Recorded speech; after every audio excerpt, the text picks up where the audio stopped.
What is good? What is good, everybody? Appreciate everybody watching me right now on Instagram. I want everybody on here. Good, everybody. Everybody Appreciate on the everybody gram. watching me right now. Everybody watching me on the gram. Hit that link in my bio. Come join me on YouTube right now. Everybody watching, come join us on YouTube. We're over on YouTube doing an exclusive live video tonight. That's right. Back live on YouTube tonight, y'all. Saturday night. Saturday night, baby. Let's get it right. Let's get it right. We're about to have a dope ass live video, y'all. About to do a dope ass live video, man. What up? What up? What up with you? What up with you, John? Appreciate you, Philly. Philly 714 in the building. What's going on? Ja Webb, what's popping with you, man? What's popping with you? Everybody watching on IG, hit that link in my bio right now. Come join us on YouTube. Come join us on YouTube. I'll see y'all there. See y'all there, man. Appreciate everybody tapping in right now. Everybody in here. Appreciate y'all for tapping in on a Saturday night. We got some epic shit to talk about tonight, y'all. We got some epic shit to talk about. Everyone, hit that like button. Make sure you let me know in the comments what city and state you're tapping in from. City and state. Let me know where you're tapping in from. Let me know what you're blazing. Appreciate everybody tapping in right now. Philly, much love. Salute to Philly on the tap in. Beer number 3. Okay. Sipping right. I see my guys sipping right. I'm excited about tonight's live show, man. I'm excited about tonight's live show. Wack 100 making quite a few comments. Wack 100 has commented on the Gillie the Kid beef with Rick Ross, y'all. Wack 100 commented on it. I need everybody watching me on Instagram right now. Hit that link in my bio. Everybody watching on Instagram, hit the link in my bio. We're on YouTube Live right now. Everybody is on YouTube Live right now. Appreciate everybody for tapping in. Let me know what city you're tapping in from. Make sure you hit that like button. But everybody here on Instagram, hit the link in my bio. Everybody here, hit the link in my bio, and you will come on to my official YouTube page, and you will join us. Come tap in on the chat. About to put some different polls up. We're going to have a great night on YouTube. So I'll see y'all on there. Peace. That's right. That's right. Doing some last minute promo for tonight's video. Last minute promo. We have quite a bit to talk about tonight, you guys. Wack 100 has made some statements about Gillie the Kid. Quite disrespectful statements, you guys. Wack 100 said some things about Gillie the Kid. He said, Gillie the Kid, Rick Ross had the career that you were never able to get. The career that you were never able to get. We got Modesto. We got Modesto, California tapping in tonight. Tapping in. We got New Hampshire on the tap in. Much love to everybody tapping in from New Hampshire. Be sure to like this video, share this video. We have quite a bit to discuss. We got quite a bit to discuss tonight. Hey, what's up? What's up, Black Queen Jax? Appreciate you for tapping in. Hell yeah. Details in the building. VA, let me know what you guys are blazing. Y'all want to know what I'm smoking on tonight? This is what I'm smoking on tonight. I got that honey bun on deck. Honey bun is on deck. I need everybody to share this video. We got quite a bit. We got quite a bit. Jungle Jim, I see you, brother. Germany's in the house. Much love to Germany on the tap in tonight. Mandarin cookies. All right, Ja. All right, Ja. Appreciate you, man. Letting me know what you're smoking on tonight. You guys, Gillie the Kid and Rick Ross have been going on it for quite a few days. We all know what Gillie the Kid said the other day after Rick Ross posted a video. Rick Ross posted a video, you know what I mean? Basically taunting Gillie. You know what I mean? Rick Ross posted a video, just to recap it. Rozay posted a video saying, morning glory. Make sure you start your day off as a boss. Make sure you appraise yourself. Let's speak it into existence. Well, let's check the appraisal on Gillie the Kid as of 2022. What is the appraisal on Gillie the Kid as of 2022? The numbers are up. The numbers are spiking. Gillie the Kid is taking over the industry, Ross. So I think Rozay is going to have his people over to go ahead and appraise Gillie the Kid. Appraise Wallow in $1 million worth of game. Because I think if we looked at the realistics of it, and I'm going to put a poll up in the chat right now. Which entity is bigger at the moment? I want to know who is bigger at the moment. Maybach Music Group. I'm putting the poll up for everybody. This is an interactive blog. Maybach Music Group or $1 million worth of game. I want to know, what is the more popular brand? What is the more popular entity right now? I need everybody in here to vote in the chat. We're getting started on a high note. What up, Glizzy? What's popping? We got North Carolina in here. Baymont, Texas, smoking on that white truffle. We got BX up in here. Much love to the BX, the Bronx. My bad, Reezy Rolex. Salute to you on the tap in, bro. Drop that comment again, bro. Drop that comment again, brother. We got a lot to talk about tonight. Wack 100 made some absurd statements about Lil Durk. Wack 100 has gone on the internet and said Lil Durk is going to be the next to get indicted. We all know about the case Lil Durk got involved in 2019. We all know about that case. But who does Wack 100 think he is running around the internet talking about this person's going to get indicted, that person's going to get indicted? If I came on here and made blogs and made predictions about people getting indicted, I would be laughed off the internet. I would be kicked out of the hip hop community. So what the hell is up with Wack 100 going on to Clubhouse and speculating? We got Wack 100 speculating on Clubhouse about Fulio, about Young Ace, about Lil Durk, the #1 artist in the industry right now. And yeah, I know the people don't want to believe it. It's hard for the people to believe. It's hard for the feds to believe. But Lil Durk has taken over the world at this point. The world. Wingstop, baby. I love Wingstop. There ain't nothing wrong with Wingstop. But Ross says he wants to start a podcast now. Yo, Rozay, I'm going to keep it a bean with you. I'm going to keep it a buck. I'm going to keep it a buck with you, Rozay. It's not going to be as easy to start your podcast or to keep your podcast running as well as you have your Wingstops. It's not as easy to do the podcast. Sure, you can set it up like Wallow said. It's easy to set up a podcast. It's mad easy. You set up all the microphones. You make sure your sound is connected. You make sure your video is going. You get a couple guys to do that. You know what I'm saying? If in Ross's case.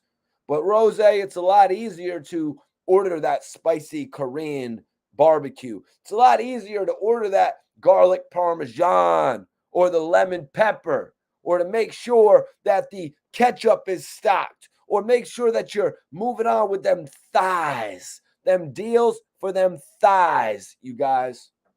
So let's focus on the fast food before you jump into what Gillie the Kid does. You know what I'm saying?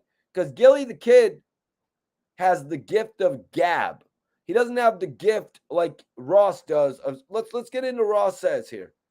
The gift of spewing nonsense here. Talking about help me create my podcast name and I'll give you a bottle of Bel Air.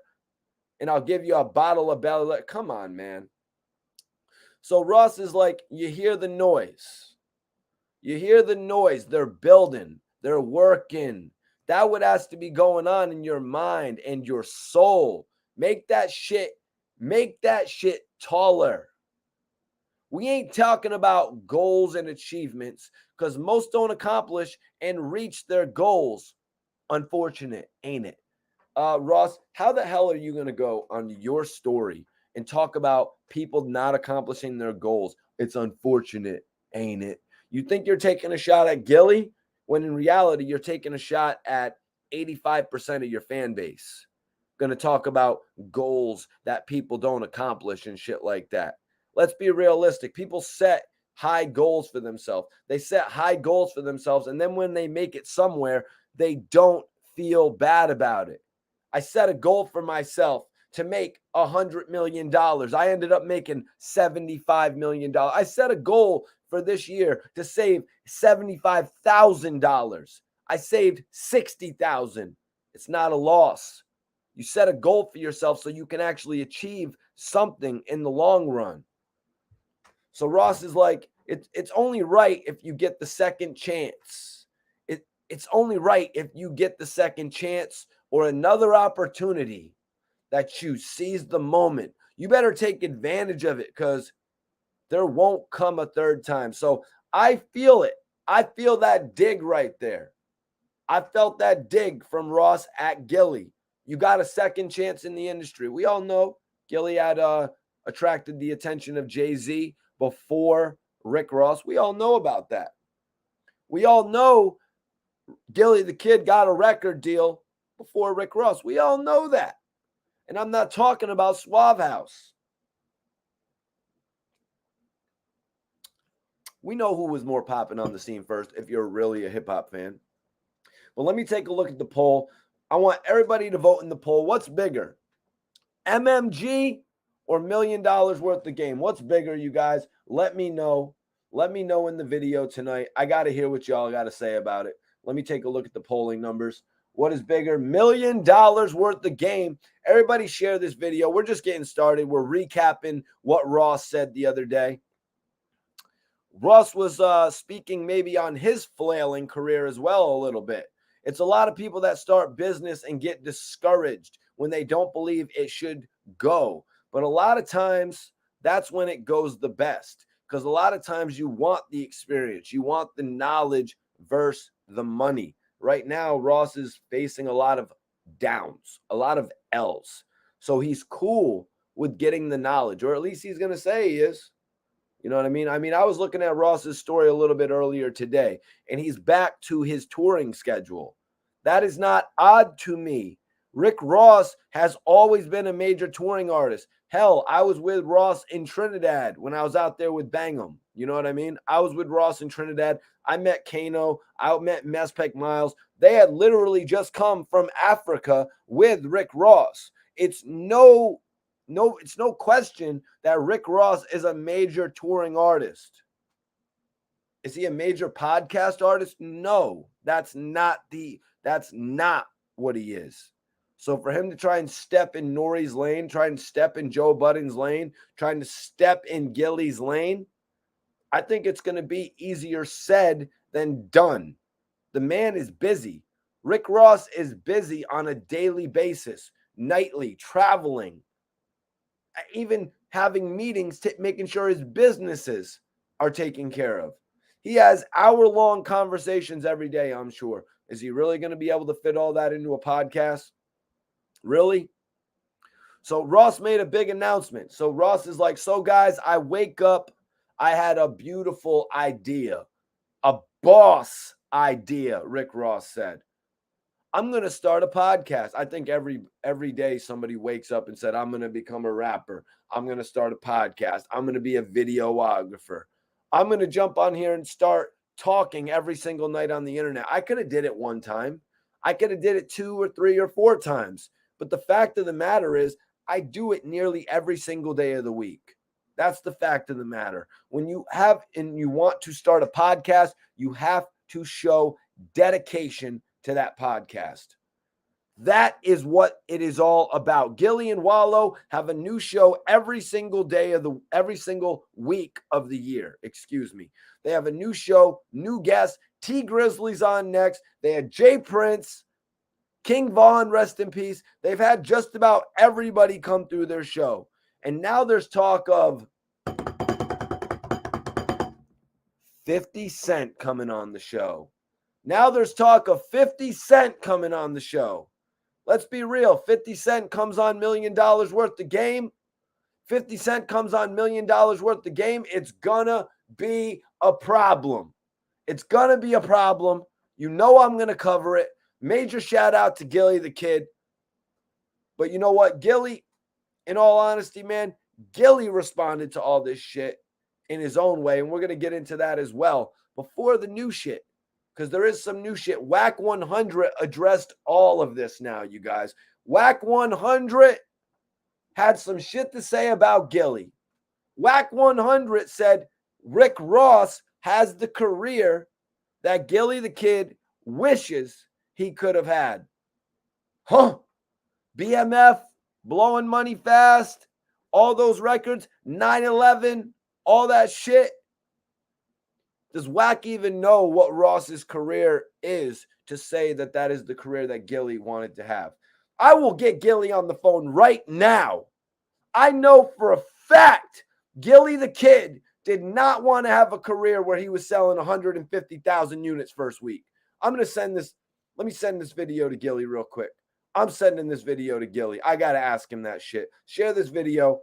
We get 1,000 people in here. I will text Gillie and tell him he's got to pop in. I'm sending this shit right now. Let me send this to Gillie real quick. Y'all think I'm capping? Y'all think I'm capping? Y'all think I'm really capping here? Y'all think I'm capping? This ain't no cap. So Wack 100 wants to say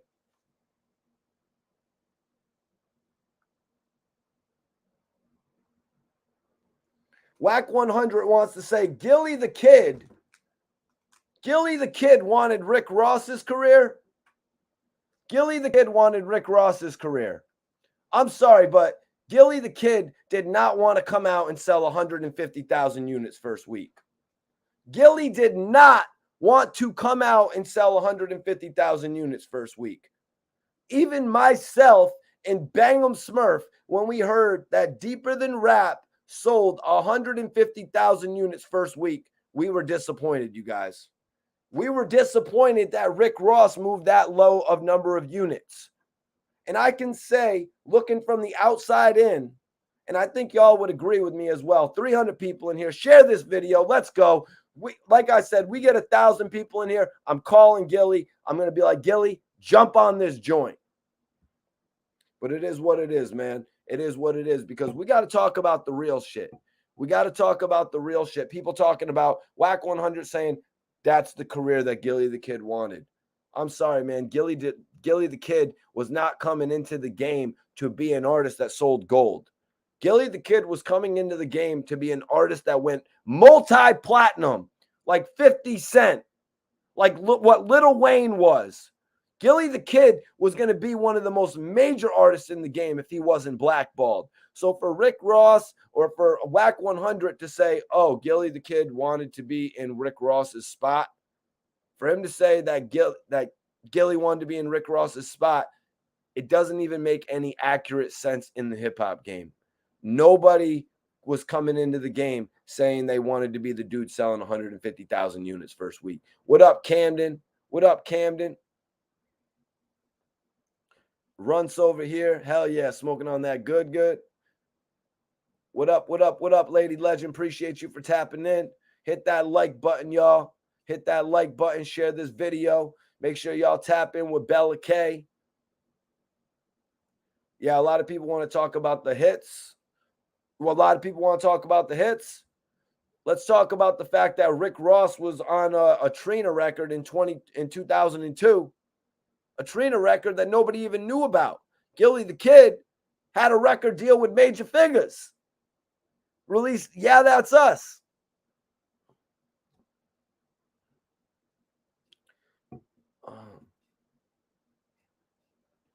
Young Poppy says Gillie is more official than Rick Ross, the rapper. So let's get back into it here. So Rick Ross is like, I've got a big announcement to make.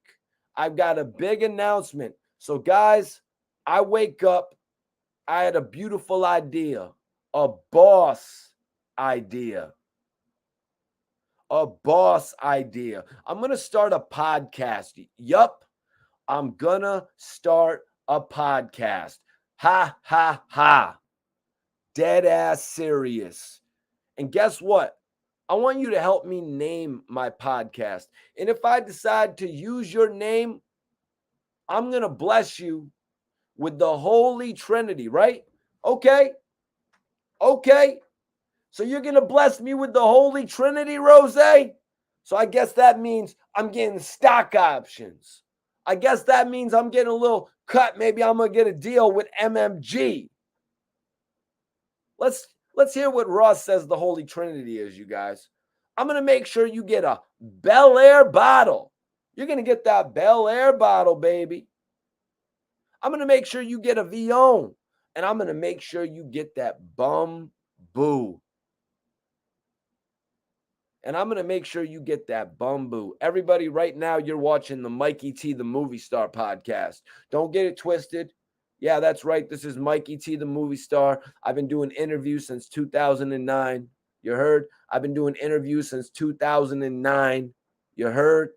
And I heard Hassan Campbell saying some shit the other day about he's going to diss somebody who talked about Funk Flex and Conway.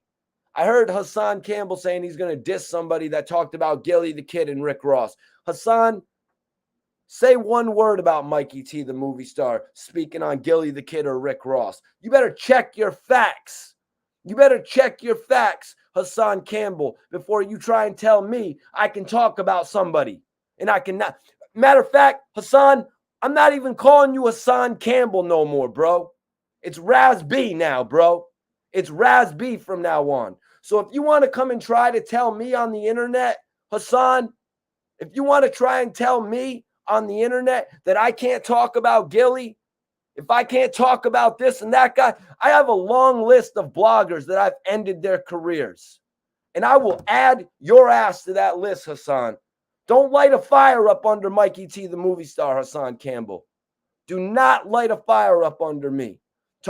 You better be talking about somebody else. You better be talking about somebody else, because you're not going to tell Mikey T, the Movie Star, who he can blog about, who I can rap about. I was doing blogs when your ass was probably sitting in jail. And now you're going to get up out talking about, oh, this, that, and the third, because you got 16,000 people watching your live. I don't give a damn about none of that. People be watching you because they feel sorry for you and all types of shit like that. Oh, he's a sympathy case. We're going to watch the sympathy case. People love tuning in and watching Lifetime. So if y'all want to tune in and watch the Lifetime channel, go over and tune in with Hassan Campbell, a.k.a. the Lifetime channel. But if you want that real hip-hop, or if you want that shit where they talk about graham crackers, you go tap in with Hassan Campbell. But Hassan, you better not be talking about me when it comes to talking about Gillie the Kid, when it comes to talking about anything in hip-hop. I done dragged my ass hundreds of miles, spent thousands of dollars to put out content that you have bootlegged on the internet, thinking you can just sit at home on your couch, thinking you can just sit at home at your couch and blog. I was out in here in the streets putting in this work. I was putting in this work. And you think you can just sit in front of the camera and talk about it like you're Dr. Phil? I got my stripes doing what I do. But that's what it is. I wanted to address that shit, because if Hassan Campbell thinks he's going to come on the internet and tell me who I can and who I can't talk about, when this guy's literally talking about the most blasphemous shit on YouTube, his channel isn't even about hip hop. His channel is conspiracy theories. I tried to play the cool guy with Hassan Campbell. You know what I'm saying? Just because I rock with 10 Toes Down, it does not mean I would not have Hassan Campbell on the channel. You know what I'm saying? But when I see him on the internet the other day talking about, yo, this dude has nothing to do with hip hop, and he's going to talk about Gillie and Ross. First of all, I've been around Gillie numerous times. I've been around Ross numerous times. I ain't going to sit up in a room with 6ix9ine and tell a rat that he started my career like you did, Hassan. You sat in a room with a rat, with 6ix9ine, and yo, you're the first millionaire I've ever met. You need to get out a little bit more. 6ix9ine is the first millionaire you ever met. But let's move on from that. I wanted to address Hassan Campbell real quick. Because if he thinks he's going to come on the internet and tell Mikey T, tell any of these other bloggers what they can do. Nobody's listening to you, Hassan. Nobody's listening. Take your Lifetime channel crew, everybody, the Lifetime channel crew, go rock with Hassan Campbell. Because this is the real hip-hop shit over here. I was doing blogs when Hassan Campbell was running and getting the deli groceries for the studio he used to. What do you want? Do you want mayonnaise on your sandwich? I would like mayonnaise. Or do you want tomato? Yeah, I want tomato. What's wrong with you? It's a sandwich. Let's move on. Let's move on. Let's move on from that. Let's get back to it. So Ross is talking about creating a podcast. Ross actually asked the people to name the podcast, right? So more shots at Gillie. Ross is like, fellas, let me give you the real game. When I spend more money on my cow Huffs than you do on your wife and kid every month, you should take notes. But more importantly, meet my bear. This is my bear. My bear. I named my bear Lulu. That's Lulu, y'all. That's my bear. Toast to the biggest. So you're going to diss a man. You are going to diss a man's wife and kids saying that you spend more on your cow. You're going to say that you spend more on your cow than someone does their family, bro. How much are you spending on this cow? Did you swipe right on this cow, Rozay? Did you swipe right on the cow or something?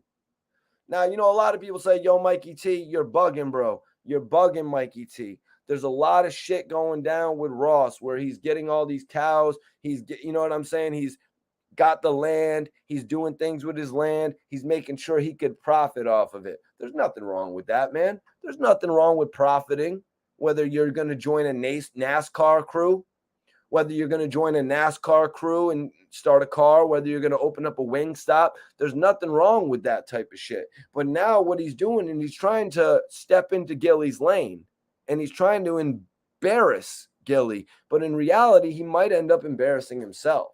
If you can't jump on here and command, you know, the audience, if you can't jump on here and smoke some good ass honey bun, man, you know what I'm saying? You know what I'm saying? Everybody share this video. Let's go. Let's go. Everybody show some love to Bella K. She's the official lobby girl. That's right. She's the official lobby girl. She's the one who says on slide, it's the lobby boys for me. That's Bella K. I got her new joint. It's called Right For You. It's up there right now. I was actually just speaking with the dope ass director, you know, from Street Heat about Bella K as well. Hell yeah, salute Lady Legend. Everybody share this video. Let's go. Let's get 400 people in here. Let's get 400. And Hassan Campbell, I want an apology. I want an apology, or I want you to bring me on your channel or come on my channel and tell me you weren't talking about me. Because ain't nobody going to jump on here and tell me I can't talk about Gillie the Kid. Nobody's going to jump on here and tell me I can't talk about Bang'em Smurf. I can't talk about AR Rab. I can't talk about Dark Low. Nobody is going to jump on the internet and tell me I can't do that. Period. Yo, for real. For real. You ain't going to tell me what I can cover on the internet. I was doing interviews with Gillie when you didn't even know what the hell you was going to do with your life. You know what I mean? So Ross took some shots at Philly. I'm not sure if this was actually at Philly, but he was obviously taking a shot at Gillie when he said, y'all got to make sure you get these Rozay cheddar. This is Rap Snacks. It was born in Philadelphia, right out of Philadelphia. Get this, one of my biggest business partners, one of my best business partnerships I have currently. Major profits. Everybody's got to support this. Come on, let's support Philadelphia Rap Snacks. definite shot at Gillie the Kid right there, y'all. You already know, Marcus, the heat's in here, baby. Appreciate you for tapping in. So guys, basically, he's taking a shot, basically trying to say he supports Philly more than Gillie. Gillie's whole career is about Philly. Gillie's whole career is about Philly. Right now, I want Gillie the Kid to actually take $1 million worth of game records and branch it out and show the rest of the United States what the new biggest label's going to be. And that's $1 million worth of game, baby. That's right. $1 million worth of game. The new record label. Gillie the Kid, Mac and Cheese are on it. Nala, I think she's on it. She might be going to Atlantic or some shit because Gillie's daughter is out of here. Period. Mikey T, the movie star, I'm rocking with $1 million worth of game records. You already know what it is, man. Let's get this shit. Gillie's new label is going to be the new MMG. Gillie's label is going to be the new MMG. MMG's out of here. That was Smurf and me anyways who made MMG poppin'. That was Bang'em Smurf and Mikey T anyways that made MMG poppin'. Meek Mill and Wale helped out in the industry. But we kept that shit up in the streets. Nah. It wasn't this guy, that guy. It was Mikey T and Bang'em Smurf. Made sure G-Unit didn't drown out of MMG. Yeah, the reasons MMG survived. That's why Ross was telling me I was going to have a horse stable and shit like that. Shout out to the figures, man. Shout out to the figures. The figures got popping before Ross. When Ross was looking crazy in Trina's video, go watch the video. Go watch the video from 2002. Type in Trina featuring Rick Ross 2002. And look how crazy Rick Ross is looking in that video. It wasn't no, yeah, that's us. It wasn't no fly look. It wasn't no fly look. He kind of looked like Jewels at the versus battle. No disrespect, Jewels. I know you be tapping in with my shit. You know what I mean? I know Jewels be tapping in with my shit.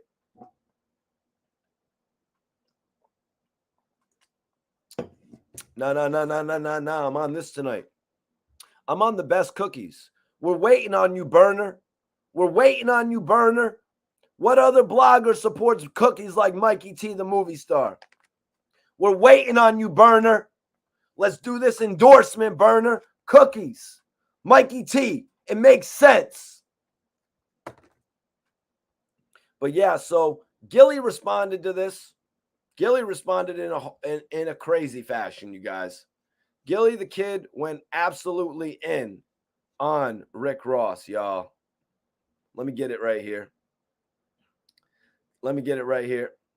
So, before we get into Wack 100's response, we're going to get into what Gillie actually said. Gillie's like, I'm only going to tell you this one time, Ross. Gillie saw the video of Ross literally dissing his family, and I thought Gillie was going to take it another way. You know what I mean? I legitimately thought Gillie was going to take it another way. I legitimately thought Gillie was going to take that shit another way, you guys. But the way Gillie came at this, you guys, was crazy. Like, he took it from a totally different perspective than I think anybody could have thought. Gillie's like, I'm only going to tell you this one time, Ross. You better stop. Leave me alone. Like, what was that NBA Youngboy song? Wasn't there an NBA Youngboy song? Mind your business. Mind your business, ladies. Ricky Rozay could get it too. When you see me spit at you, you know I'm trying to get rid of you. Damn. Damn, it's pitiful. You see, Hassan Campbell be singing those old R&B songs. When you come over here on this channel, I'm going to be spitting some DMX. Mind your business, Hassan. Nosy bloggers get it too. Say my name, I'm blogging at you. Damn, your website's pitiful.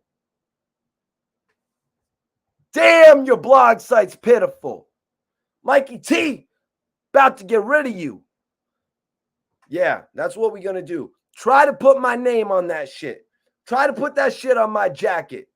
I've been here putting in blogs since you didn't even know what you were doing in the studio. Didn't know if you wanted to be a carrier, a blunt carrier. Didn't know if you wanted to go out and get people's Mickey D's. Didn't know if you wanted to rap.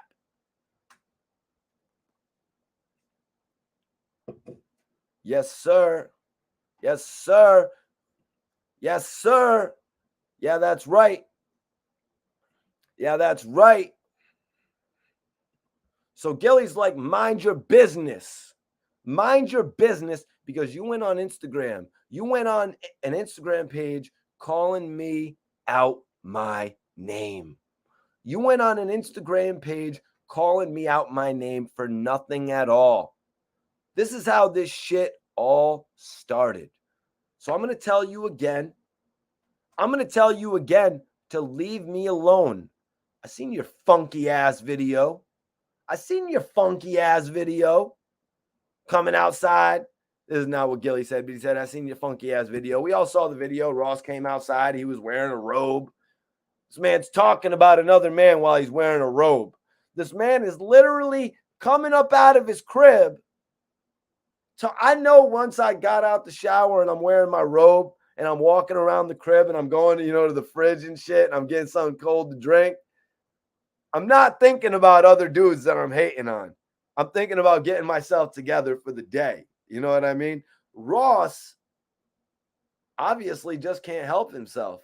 Walking outside. I mean, shit, I guess it's a factor of getting written. Nah. Because Gillie don't be acting that way. You know what I'm saying?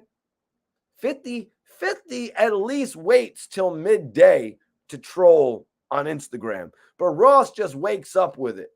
Ross just, it's a great day to boss up and hate on all of your enemies who don't factor into your life whatsoever.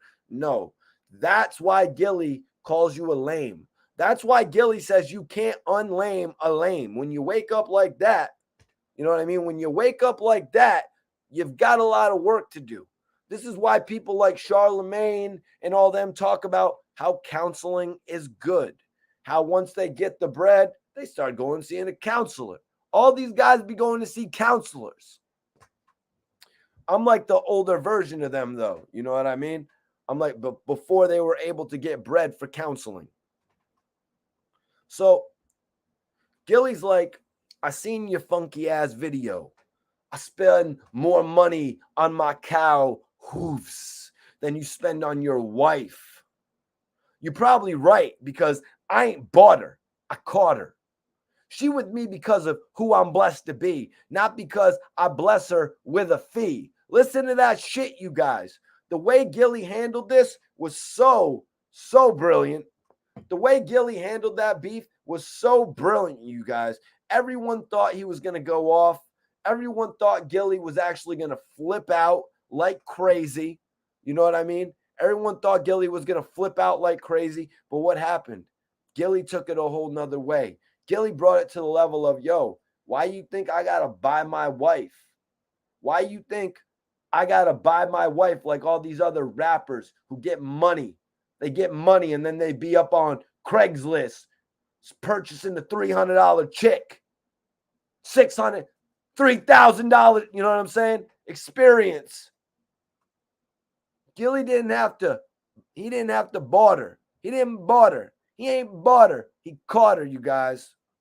But a lot of these guys, you know what I mean? A lot of these guys out there, they look at the only way to get with a woman is to pay for her. You know what I mean? They look, the only way to find love is to pay for it.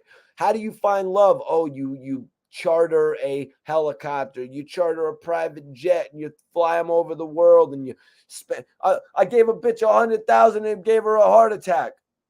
You don't need to give every woman you meet $100,000. You know what I mean? You don't need to give every woman you meet $100,000. That's just absurd. You know what I mean? That's just absurd. Look at what my man Joey said. Got my woman for free. When when you link up with your girl, when you link up with someone that you're potentially going to have a relationship with, you know what I mean? It's about building with them. It's not, you know what I'm saying? And then once you get to that point, it literally isn't even about money anymore. Your money combines. So it's like, oh, I spend more money on my cow than you do your what? What do you mean you spend more money on your cow than my wife? Me and my wife have an account where we can both dip into it at any point of time that we want to. Like, that's the fact of the matter, man. Like, what? What? You know what? You know why that's coming from Ross, though? Because Ross is a bachelor. You know what I mean? Ross is a bachelor. He got rich when he got old. You know what I'm saying? He got rich when he got old. Let's be real about that. He got rich when he got old. And everybody wants to say this shit about Gil. About, oh, Ross is more popping than Gil. Gil was popping since he was young. Gil was popping 20 years ago. What? Rick Ross, Gil was popping over 20 years ago. Rick Ross got popping in 2006.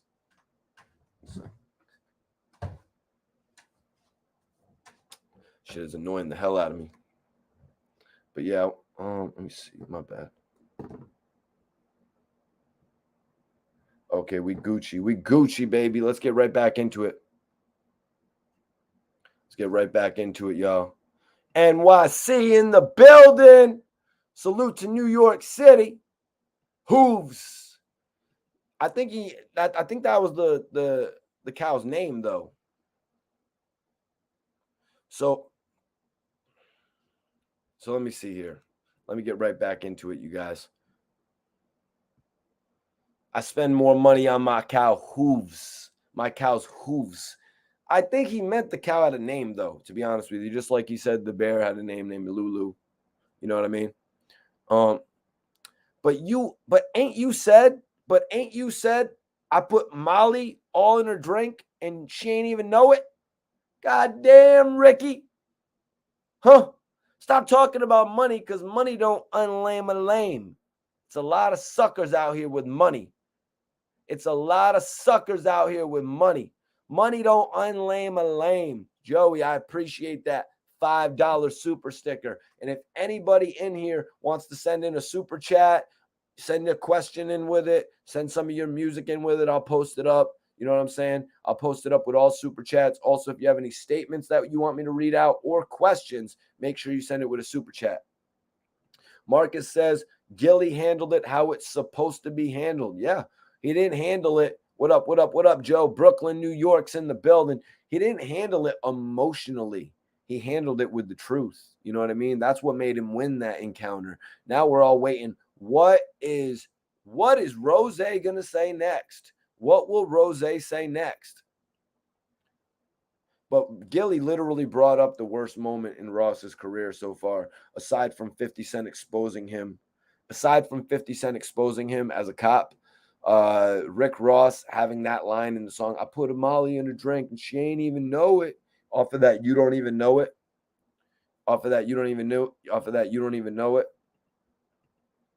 And that song actually costed Ross a lot. That song actually costed Ross his deal with Reebok.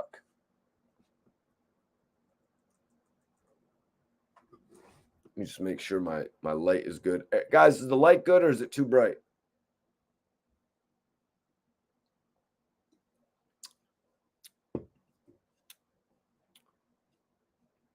Yeah, let's get Ross in here.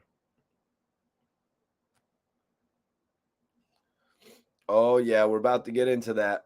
Gilly goes in on him about Meek. Another one. He said, a lot of suckers out here with money, and you on the list. Matter of fact, you the captain of the suckers. You the captain of the suckers with the Money Association of America, and we ain't impressed. So mind your business. Because that's your problem. You're always minding business. You was minding Birdman. Business some years back when you was running around talking about give Khaled the money you owe him. Well, you give Meek the money you owe him.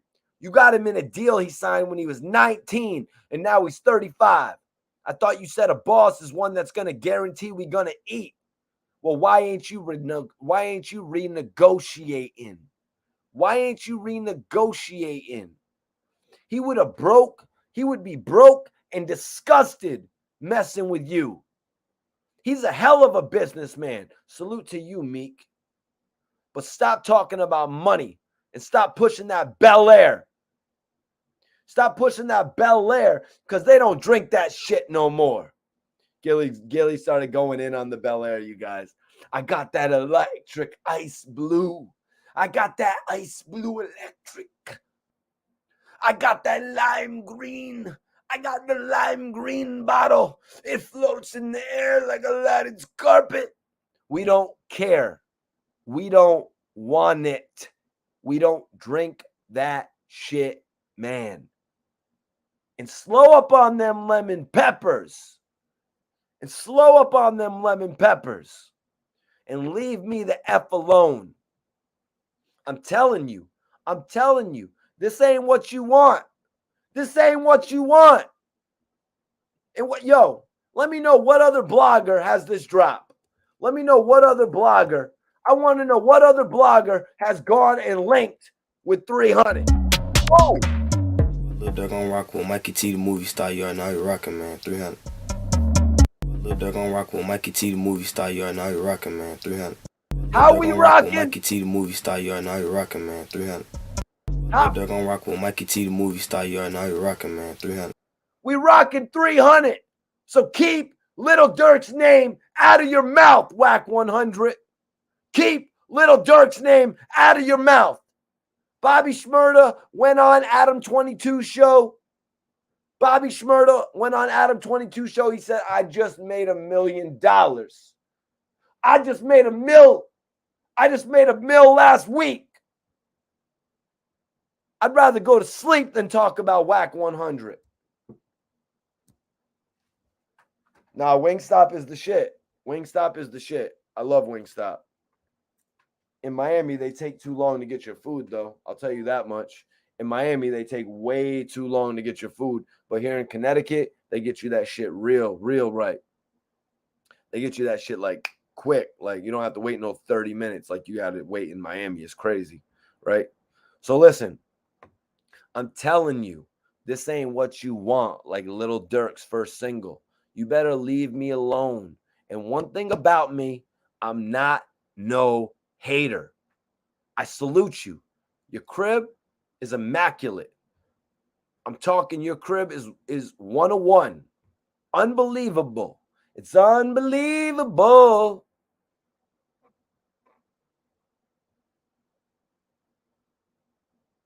How you didn't lock up me? Huh? It's unbelievable. But the whole ATL knows that you live dead smack in the middle of the hood. Right off Old National. You ain't get a good night's sleep since you moved up in there. And I give that raggedy ass cow till Labor Day. What is wrong with you? Leave me alone. I'm not the one you want to play with, Ross. I'm not the one you want to play with, Ross. You hear me? You CO? But we was on the same label. We was on the same label together. Teflon. Remember Rick Ross's old rap name, if you guys didn't know? When you used to go to work, you used to lock it in. You come home, change your uniform, and you go in the studio and you become a drug dealer, kingpin rapper. Leave me alone. This ain't what you want. So, guys, that was what Gilly and what Rick Ross said. Now, Wack 100 commented on it all. Wack 100 was asked about Rick Ross saying he spends more money on his cows than Gilly does on his family. You know, Gilly and Ross have been going back and forth, so this was brought up. Ross had said something under Gilly's comments, or a comment about Gilly when Mac Main posted the incident on his page. What's up? What's up? What's up? Appreciate y'all for tapping in. Be sure to, yo, why is everybody being shy about hitting that like button, man? Don't you want this video to get out there? I need y'all to hit that like button, man. It helps with the algorithm and shit like that. We're about to have the biggest YouTube channel on the internet, man. We're about to have the loudest voice on the internet, man. Colossal, you know what it is. 50's definitely popping up on $1 million worth of game. 50's definitely popping up on $1 million worth of game, you guys.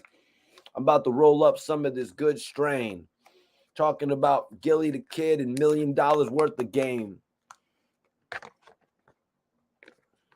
Yo, we breaking all the barriers, baby. We breaking all the barriers in here. So what did Wack 100 have to say about it? And then why does Wack 100 have to say some shit about Lil Durk? We're going to get into it all, man. So Wack was asked about the Rick Ross Gillie thing. Wack is like, yeah, I seen Gillie respond, but what did Ross say? The Wayne situation was brought up. Ross commented up under it when it was on Mac Main's page. They kind of explained this to him, where Ross apparently said that Lil Wayne was right. Gillie was a fraud.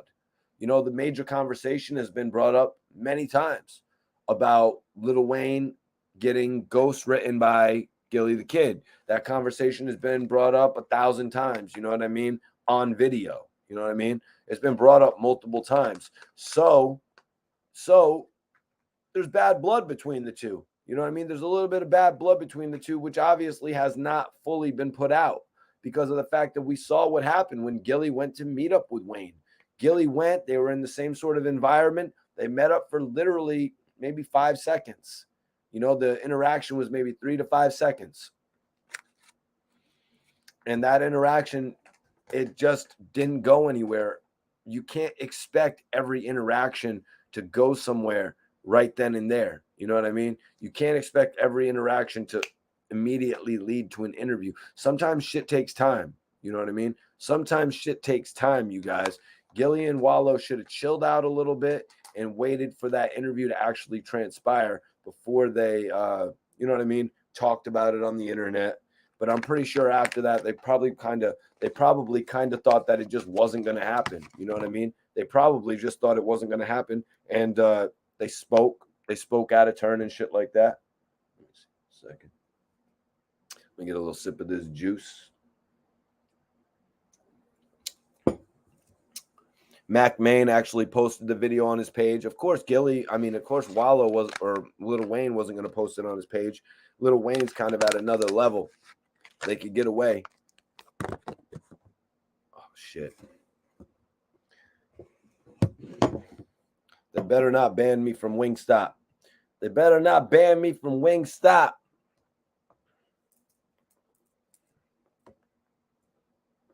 Ross is like, yo, we banning you.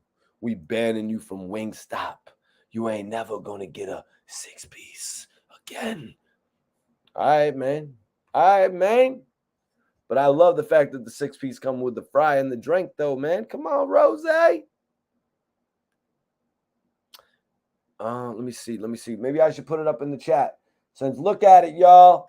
Look at it, y'all. Which entity is bigger? Maybach Music, $1 million worth of game. $1 million worth of game, baby. Let me do another poll. Let me do another poll for y'all. And like I said, tonight, guys, comments and questions, send a super chat, and I will answer them all. It could be $1 super chat, $5, $20, whatever you want, man. Whatever you want. Just show some support to the channel, and I'll show it right back.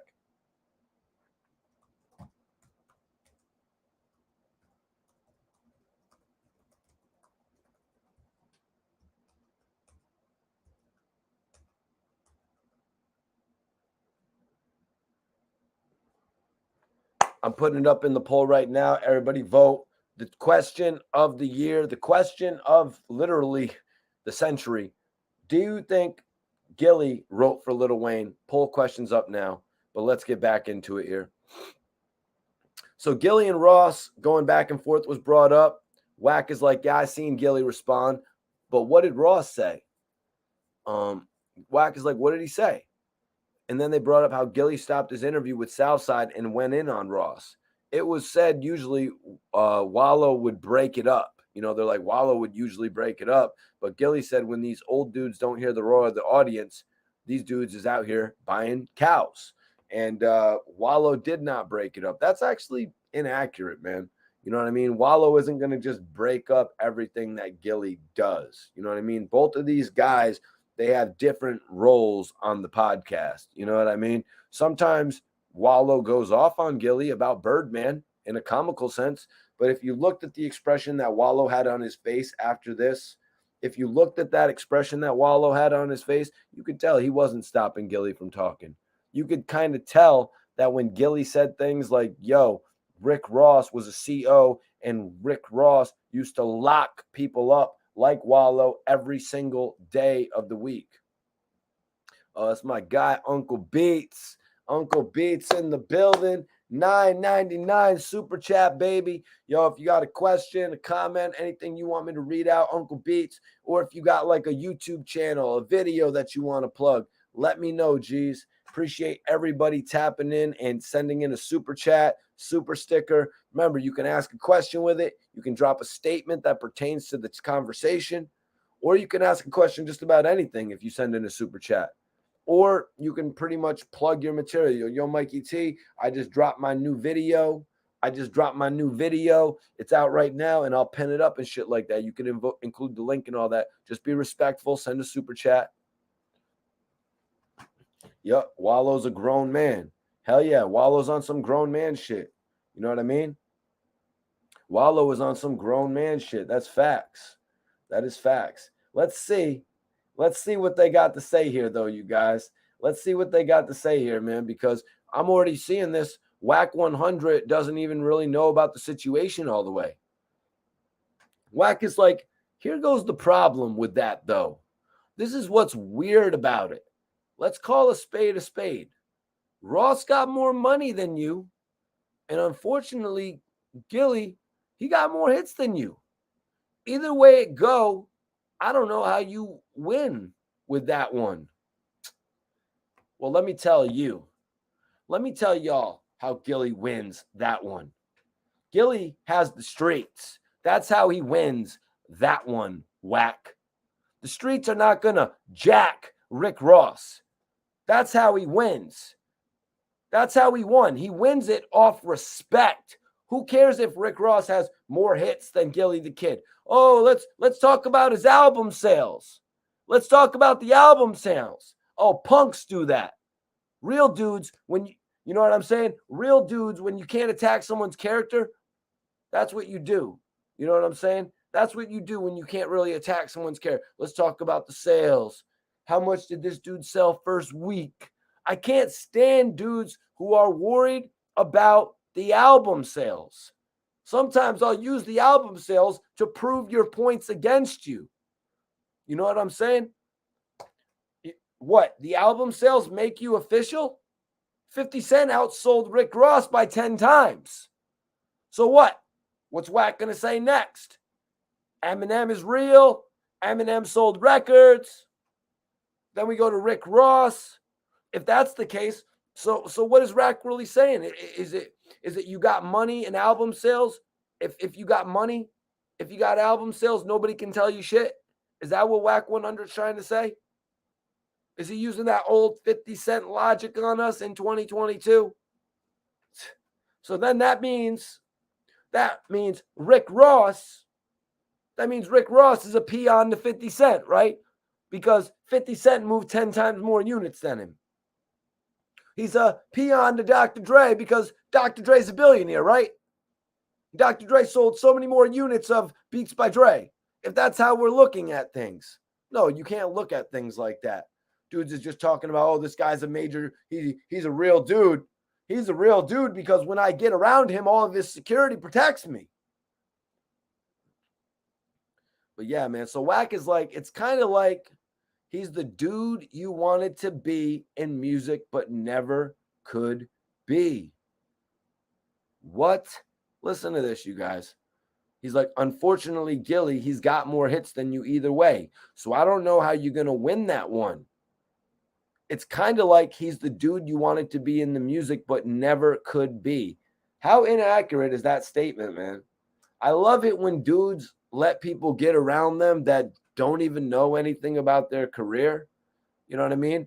I think it's funny. It's extremely funny to me that Wack 100 is going to go on believing in his mind, oh, Gillie the Kid wanted the same rap career as Rick Ross. How little do you really know Gillie the Kid? It shows me that you don't know him whatsoever when you're sitting around thinking that somebody wanted the career of another man.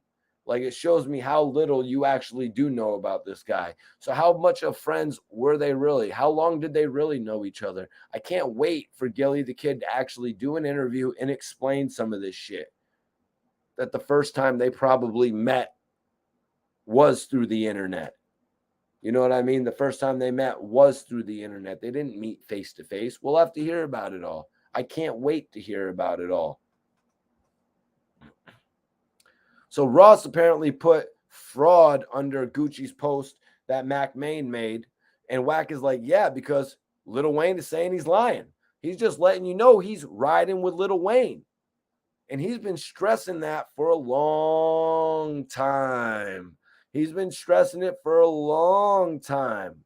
And Cadillac Ty was in there. Apparently, they were saying Cadillac thinks that Gillie wrote for Wayne, but Cadillac Ty does not believe that Corey Guns actually was writing for Lil Wayne.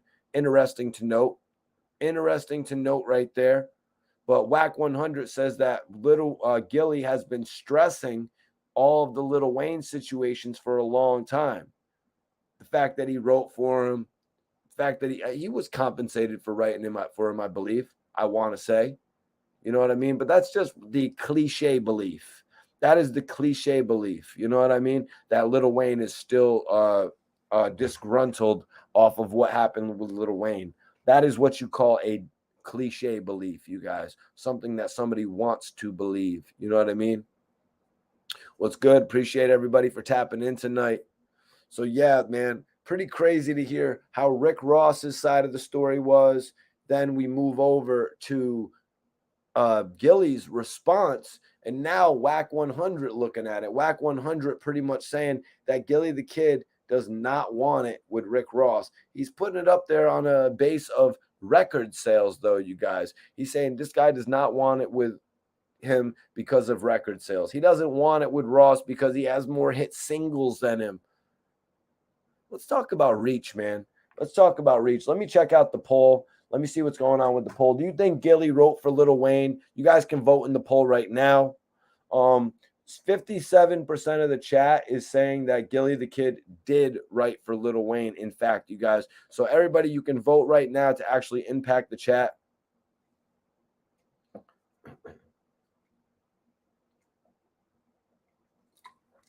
You see this right here.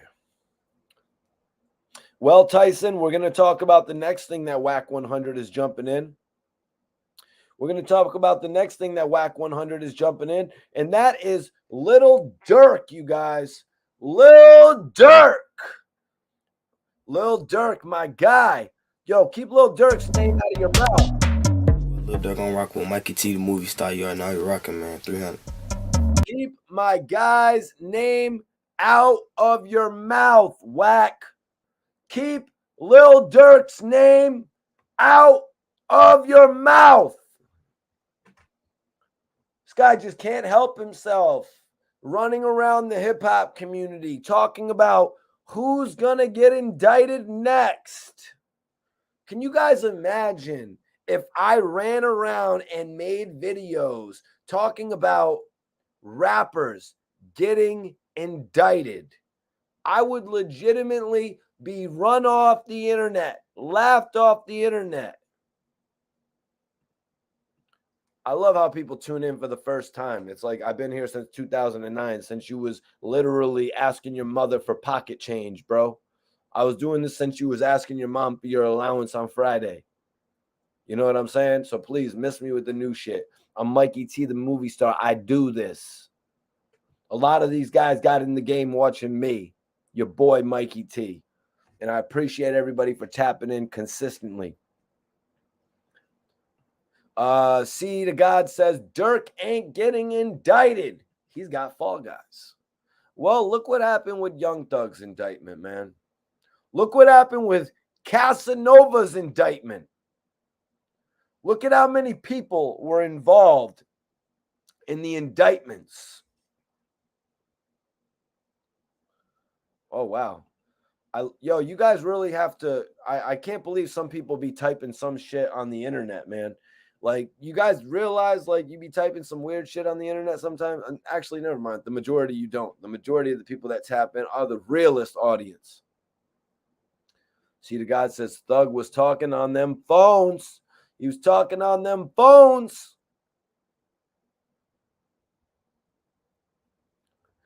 Dannon says Wack didn't want it with Tiny Draws. Big U's nephew, but he knows everyone's business. Yeah, we went over the whole thing. I went over the whole thing about Tiny Draws and Wack 100. Actually, both of their perspectives, and then they both had a conversation about it. Pretty interesting, man. But right now we're on the Gillie Rick Ross story, and Wack 100 did another Clubhouse interview where he's saying that Lil Durk is going to be next to get indicted. You know, Lil Durk went through a whole situation back in 2019 that we're going to get into in just a little bit. He went through this whole situation where he got locked up. He eventually was bailed out. He eventually got bailed. Rest in peace to King Von. King Von was involved in the situation as well.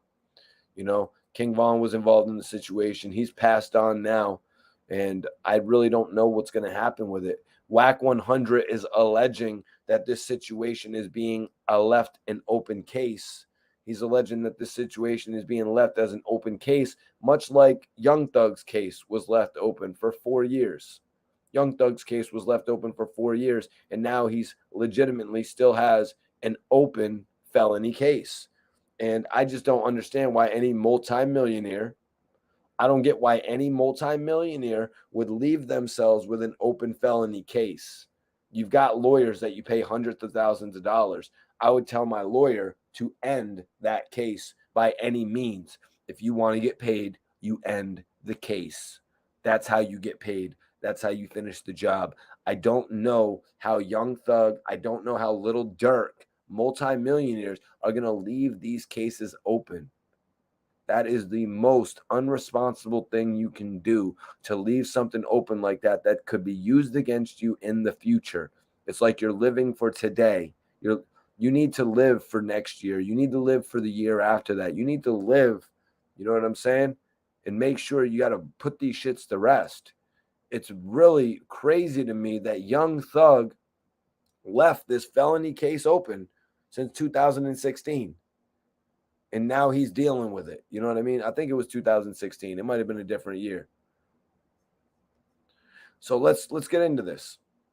So NBA YoungBoy beat the feds, you guys. We all know about that. He beat the feds in Cali, but he is heading to Louisiana to face his second set of charges. He's heading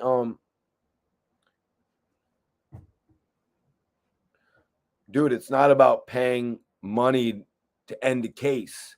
It's about paying your lawyer to go to court to get the case settled. You ever been involved in a case? It's about having your lawyer. Yo, I got you on retainer for $20,000 a month. You're on retainer. It's like insurance. You get paid that whether I have you or use you or not. If I go through something, you're there. If you have an open case, that means right now what Thug is going through, it should not be as much of a surprise to him as we're all thinking. The man had an open felony case. He never settled it. He never settled it. I find that to be really irresponsible. You know what I mean? I find that to be really irresponsible. A dude with $20 million in the bank isn't, no matter if you got to go sit up for 6 months, no matter if you got to be on probation for 5 years, you settle the case, man. You don't sit there with an open felony case knowing they're going to come and pick you up any day. Do these dudes not know how cases are tied together? You know, I understand Thug made it into the game seemingly pretty young. Bobby Shmurda made it into the game pretty young. Yeah, Taff, I agree with you. I agree with you 100%. I agree with you 100%. Why prey on Lil Durk's downfall? Wack 100 is wilding out. How are you going to go? How are you going to go on the internet and legitimately say, yo, they're waiting. They're going to indict Lil Durk. They're going to indict Lil Durk. If I went on the internet and said that shit, y'all would laugh me off the internet. Why does Wack 100 get it any different? Why does Wack 100 get it any different? He's on the internet saying Lil Durk is going to get indicted. And now Adam 22 wants to interview him? Like, why do you want to interview this guy who is literally walking around making the most false narratives? Oh, I want to interview Wack 100 about saying Lil Durk is going to get indicted. Y'all should be ashamed of yourself on Clubhouse talking about that kind of shit. Y'all should be ashamed of yourselves. This is a dude who came up from selling 25,000 units in a week to now moving over 150,000 units in a week. Dudes could never pray. They pray for dudes to catch indictments. You better pray that Drillmatic sells units. You better pray that Drillmatic sells. But still, I haven't seen a post. I've done more promotion. Game, holler at me. I did more promotion for Drillmatic than Wack 100 did.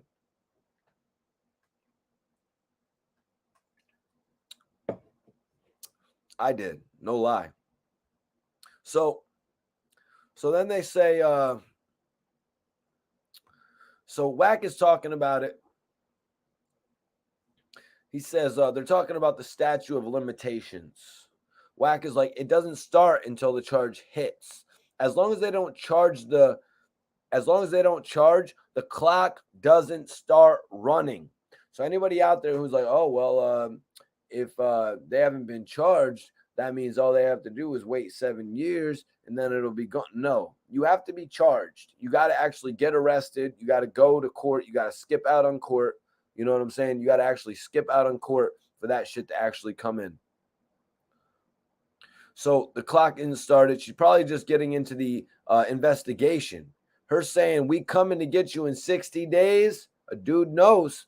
If I was them, Wack is like, if I was them, the first thing I would do, I would call a promoter. I would call a promoter in England or Canada, and I'd tell them, go try and clear me for a work visa. If the work visa don't clear, they coming for you. You're in the system. A lot of artists are actually not allowed to go to England. A lot of artists are not allowed to go to Canada. That's why Wack 100 is actually saying this is a good point of reference. You know what I mean? Okay, I think something hot is about to come in on my name. Let me see if I could get booked for a work visa in England. Yeah, we're gonna book you for a work visa, but you don't have any work. There's nobody that wants to book you right now. What are you talking about? A work visa? Denied. Oh, now they denied your work visa because nobody wanted to book you, but now you're just gonna go on thinking that dudes are under investigation. Okay, I get it. I get the messed up mentality that you want to have, because I've seen artists come to cities, call up promoters. Yo, can we go to the club, man? Just need a couple bottles. No, there's no interest for you to come in the nightclub. Go get a hit record. Go get a reason to come to our country. Go get a reason to come to our nightclub. We don't want to give you free bottles tonight. Go get a record. You know, Wack is like, if they won't clear it, that means you're in the system. They won't clear it, and then they ain't going to let you move. They got your passport. They're going to flag it. They're going to tell you, we can't offer you the work visa. It's that simple. Well, they're going to ask you, hey, what do you need a work visa for? Do you need a work visa because you actually have bookings? We need a work visa because we got a couple features sold. Oh, sounds good. Let's go see what's up with that.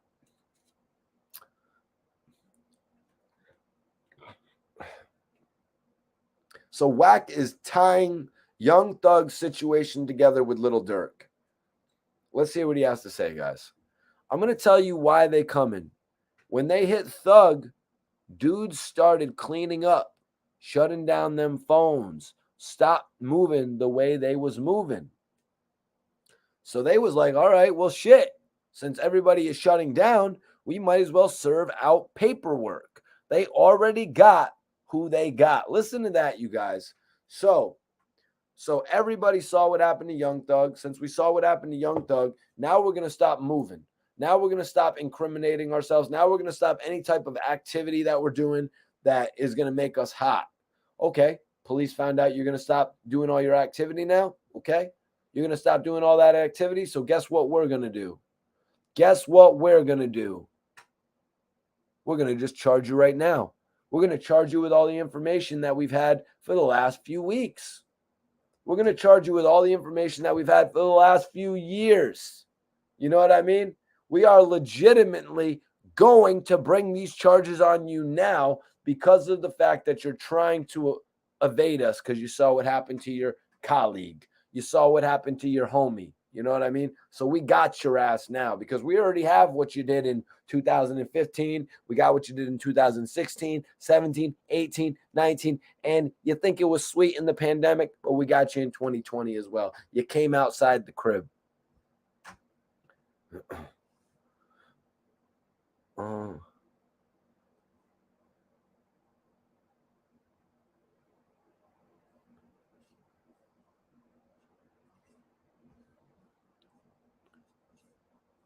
To get a work visa, you got to prove what work you're going to do. If you got a work visa, when I went to another country, they said, hey, what are you here doing? What are you here doing? Who are you here visiting? Where are you going to go? Have you been to another country or are you just making assumptions? Because I've actually worked in other countries. Much love to my bro, G's Gasoline. Here, let me send him the link so he can tap in. Let me send G's Gasoline the link so he can tap in and let everybody know if he ain't busy right now. Let me send him the link and shit. Grit that pole, boy. I can see that like that. Oh, boy. Let me get my brother G's Gasoline the link to this shit. G's Gasoline. Get my bro the link if he's around. Yo, bro. Yo, bro. Oh, no. The hell's G's Gasoline? Ridiculous. All right, there we go. There we go. I got my bro right there. Let me send him a link real quick. Fam, if you're free.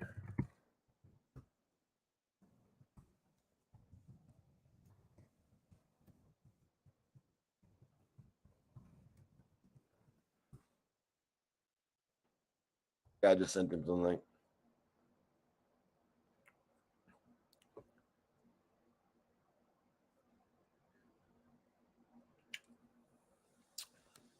G's Gasoline PSA. Okay. I'm reloaded. Let's get back to it here. I'm going to tell you why they coming. When they hit Thug, dudes started cleaning up, shutting down them phones, stopped moving the way they was moving. So they was like, all right, well, shit. Since everybody is shutting down, we might as well go serve out paperwork. So they already got who they got.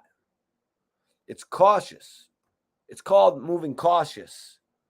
You know what I'm saying? They seen what happened to YSL. It's called moving with caution. Matter of fact, I got 3 new phones. I got 3 new numbers. We got Sprint, we got AT&T, T-Mobile. I might still call you private. I got 3 numbers. I'm probably still going to call you private. I got 2 SIMs on me right now. What are you talking about? You know what I mean? Some people do it like that. You know, what are you going to, you're going to tell a celebrity? Like, I know you're mad at Jim Jones. I understand, Wack, you're mad at Jim Jones for not picking up every single one of your calls, answering every single one of your texts. That's why you got mad at him. You know what I mean? It wasn't nothing to do with all the snitch bullshit that you've been talking about. That is not true, by the way, about Jim Jones. It's not all that. It's because you were mad he didn't pick up the calls. Let's be real. Let's be real. Everybody gets mad when their big homie doesn't respond to a DM, right? But not everybody goes on the internet and starts trashing them. So Wack went on, though, guys. He went on, y'all. He said there are 4 known squads running through there right now. 2 of them are gone. Remember, they're using the record labels as the gang. He's talking about Young Thugs, and he's talking about YFN Lucci's. One of the people in the room brought up OTF. I'm going to tell you, you better keep 300's name out of your mouth. Shout out to Lil Durk. At the top, it's just us. You know what I'm saying? Take it how you will. This ain't what you want. This ain't what you want. L's. We serving L's. Because this ain't what you want. You know what I'm saying? Aha! You know what I'm saying? All that type of shit. So Wack is like, it's 4 squads right there. Hold on. Slow down. Now you're woke. It's been pending about 4 years. There's going to be a reason they let it ride. It's a gun case. Him and old boy that died. He was talking about King Von, y'all. They had a bang out down there in that little area. This was the Atlanta altercation, I believe he was talking about. This is the Atlanta altercation, I believe he was talking about, you guys. I've dug up some information about it. In June 2019, Lil Durk and King Von were arrested on attempted murder charges. According to prosecutors, the 2 men robbed and shot a man outside a popular Atlanta drive-in for a Jeep Cherokee and $50,000 on February 5th, 2019. After weeks in jail, Durk and Von were released on $250,000 and $300,000 bonds, respectively. You know what I'm saying? So Wack is like, yeah, Durk and Von. So it was on camera. Who went to jail for it? You're the one talking like you know something, Wack. Lil Durk got out for that. But he's saying it's still being held on his record. He's saying it's still not a closed case. You know?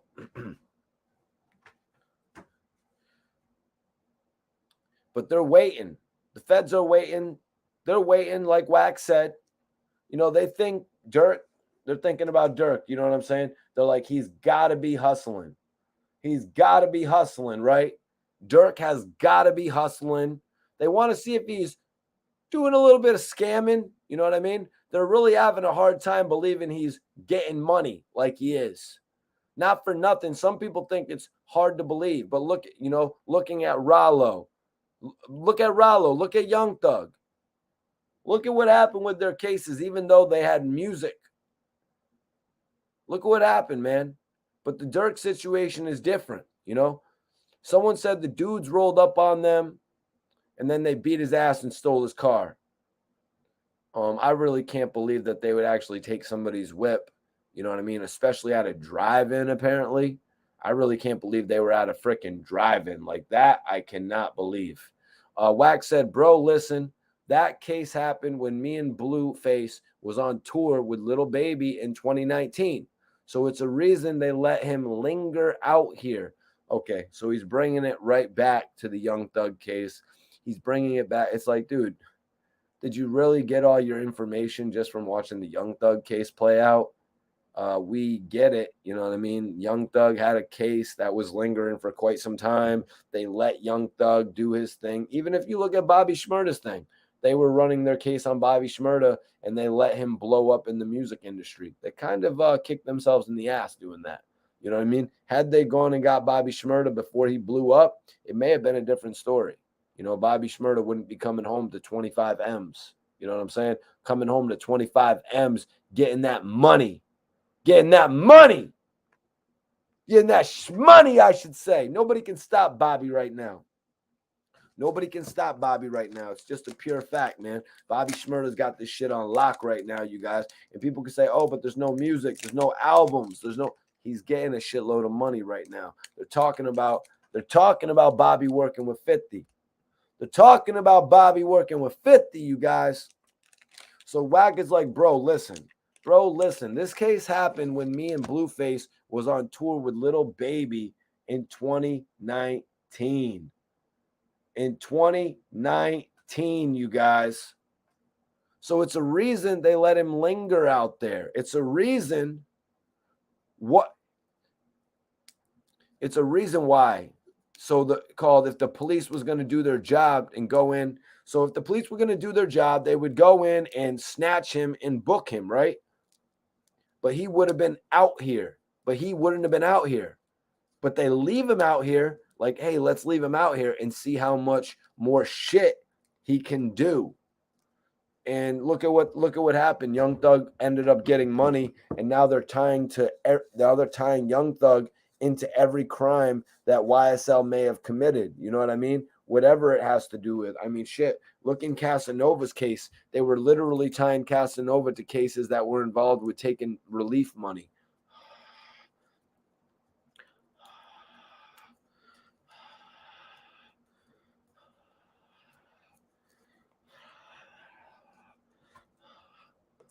Yeah, man. Yeah, man. You don't want me to have a paperwork party. I'll have 1,000 people in here reading your paperwork, bro. I'll have 1,000 people in here reading your paperwork. That's right. Free the bro, Casanova. I got an amazing Casanova story for you guys coming as well in the very near future. So Wack is saying they left him out here to see what more charges they could drum up. But more importantly than that, what other people they could bring down alongside Lil Durk, you guys. That's what they're really looking for right now. Because look what happened with Young Thug. Now they didn't only take down Young Thug, they took down 27 other individuals, including Gunna, another multi-millionaire. They literally took him down as well. And Gunna's going through hell in jail right now. You know what I mean? Gunna is literally going through hell in jail right now. His body isn't really taken to the jail food. You know what I mean? So he's lost quite a bit of weight. I feel bad for Gunna right now. You know what I mean? Because I really think he's caught up in this situation when he really just signed to YSL as an artist. He really just signed to YSL as an artist. And maybe a lot of the people that YSL was working with before he came in, you know what I mean?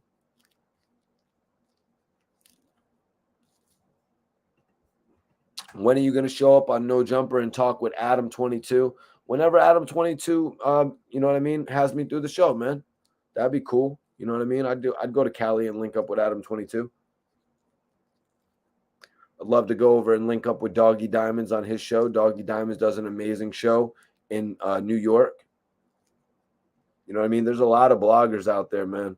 Hot New Hip Hop as one of the best shows.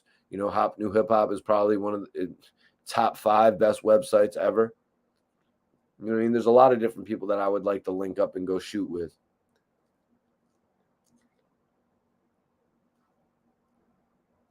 Nah, Doggy's a real one, man.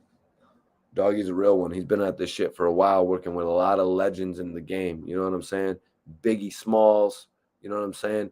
And Doggy has just done a lot to put on. Like, Doggy was working with doing videos with Forbes DVD, AR-Ab back in the day before Ab had even, like, really was doing his thing, like, right when he first got started and shit. So let's be real. You already know we're building this brand up to the top, baby. We're building this brand up to the top, but I'm not afraid to shout out other people, man. I show love. I show love where it's due. I give credit where it's due. You know what I'm saying? If I'm talking about a couple people, I give Ross his credit where it's due. I give Gilly his credit where it's due, man.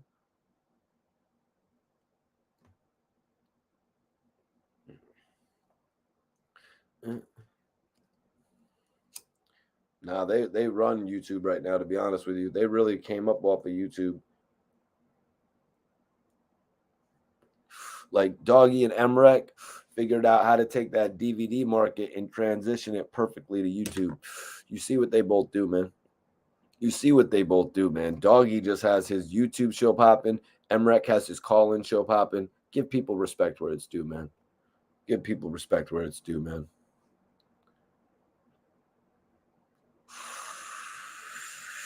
What's everybody smoking? I'm smoking on some.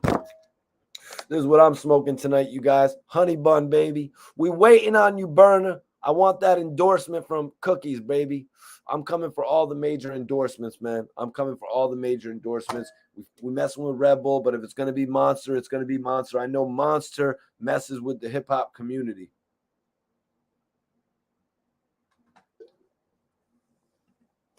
Got that perp. Got that perp. Yeah.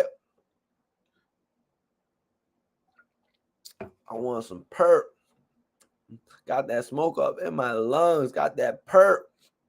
Got that smoke.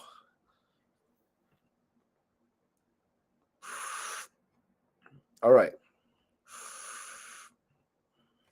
So I'm asking myself, you guys, is this why Lil Durk was actually breaking down $1 million in the hood? They're talking about charges coming out in the next 60 days. They're talking about crazy things happening to rappers. You know what I mean? They're talking about crazy things happening to rappers. And then we see a video of Lil Durk literally breaking down $1 million in the hood, you guys, giving it to all of his people. You know, I'm not going to make any assumptions. You know what I'm saying? I'm not going to make any assumptions about that shit. And honestly, I just, you know, I hope it's not the case with Lil Durk. I'm a major big fan of Lil Durk. I actually had a chance to interview Durk when he was a young artist. You know what I mean? He actually gave me the opportunity. Lil Durk on rock with Mikey T, the movie star. You are now you're rocking, man. 300. You know, I really appreciate Durk actually talking to me for an interview when he came to Florida. You know what I mean? When he came to Florida from Chicago. You know what I mean? So, in all honesty, I just hope he's not going to get caught up in this situation any further. I know there was a crazy situation where it seems to me that they had to defend themselves when King Von was alive back in 2019. You know, they had to defend themselves. We're going to have to see if that plays a role. We saw how Young Thug's case has come back to literally incarcerate him. You know what I mean? Same thing happened with his artist Yak Gotti, who was involved in another case. It's been brought back up in this indictment as well. So we see that is something that can happen. This charge that Lil Durk was facing in 2019 could be tied in with so many other things. It could be tied in with so many other things. But let me be real. You guys. I appreciate everybody watching live. You know, we live tonight. I think we almost hit like 500 live viewers tonight. But you know, Lil Durk is in a much different position than Young Thug, you guys. I'm just going to be real about it. Lil Durk is a much bigger artist than Young Thug was when he was on the streets. You know what I mean? Lil Durk is in a different capacity of his career right now. We saw how he ate those charges. He ate those charges and he came home, you guys. But then again, people like Wack 100, a lot of people out there are thinking, yo, he came home because they're using this to tie it into something else. That's what a lot of people want to think because of what happened with Young Thug. That's not always the case, man. It's not always the case. Appreciate you, Lady Legend. And I remember you saying you wanted to tap in on the vlog a while back. I would definitely love to have you on the show in the near future. Hit me on the DM on Instagram. You got a dope, I don't want to say little, you got your shit going on there. I be seeing some views on your channel, Lady Legend. Much love on the tap in, and I appreciate you holding down the wrench.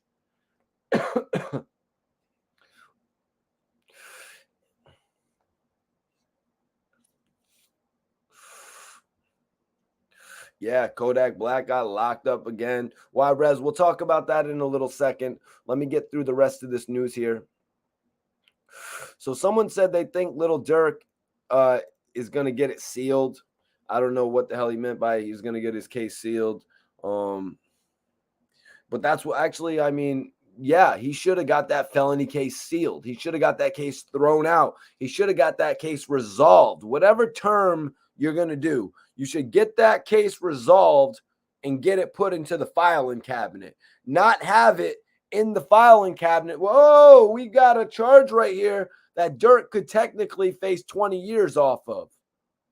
No, that's not where you leave that. You're a multimillionaire. I say to my lawyer, we're handling business. We're handling BI. Wack said, you got to remember, the judge let it be known that people on the indictment have already proffered. This was a month ago during Young Thug's bail hearing. Some of the 20-something people already done gave statements. They're already talking, and you got to remember, when they're looking on other situations, they're going to come in like, all right, we got you. They're going to come in. And he's basically saying now that they're going to use people from the YSL indictment, people that are locked up from the YSL case. He's going to use them against Lil Durk. I think he's reaching here, y'all. I think he is reaching here. You know what I mean? People, he's like, they're going to come in like, all right, we got you on Boom Boom. Do you know something about Boom Boom? You're looking at 20 to 30. You want a 5-piece? They're using the first wave to strengthen their next wave of cases. I'm telling you, it's only 3 out of the 30 that will keep it gangster. The rest are telling.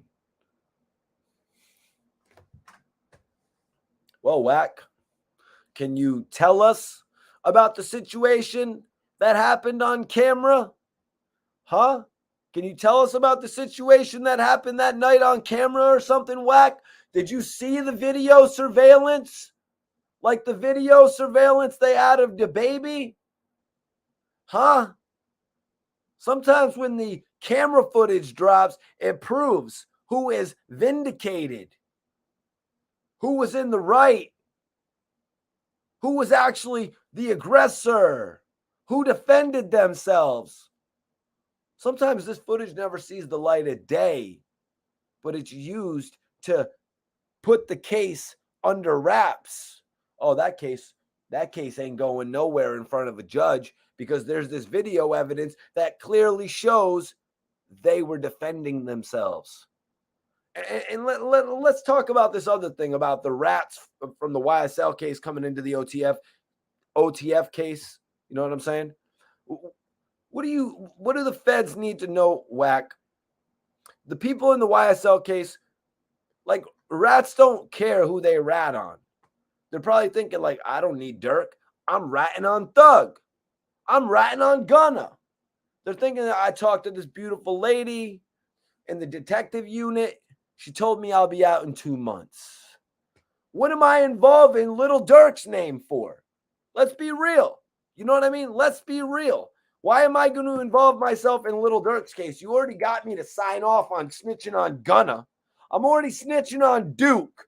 I'm snitching on Yak Gotti. Now you want me to snitch on Lil Durk? You want me to snitch on Lil Durk too? You want to hold me up in here for another year? You want to hold me up in here for another year to testify? Nah, man, I already talked to Shorty from the detective unit. I already talked to her, and I'm going to want to talk to her again. Because if you don't let me talk to her again, I might not even testify on Gunna. You know what I mean? How bad do you need me? Send Shorty back in here so we can have a conversation and make sure I get a coffee. 3 sugars. Make sure you put the straw in it too. I like, you don't get that many straws in jail. You know what I mean? I want to chew on that shit. Someone corrected me. Mikey T, you get as many straws as you want in jail.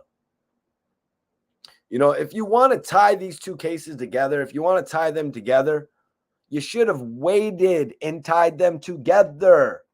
And in reality, that's good for Durk.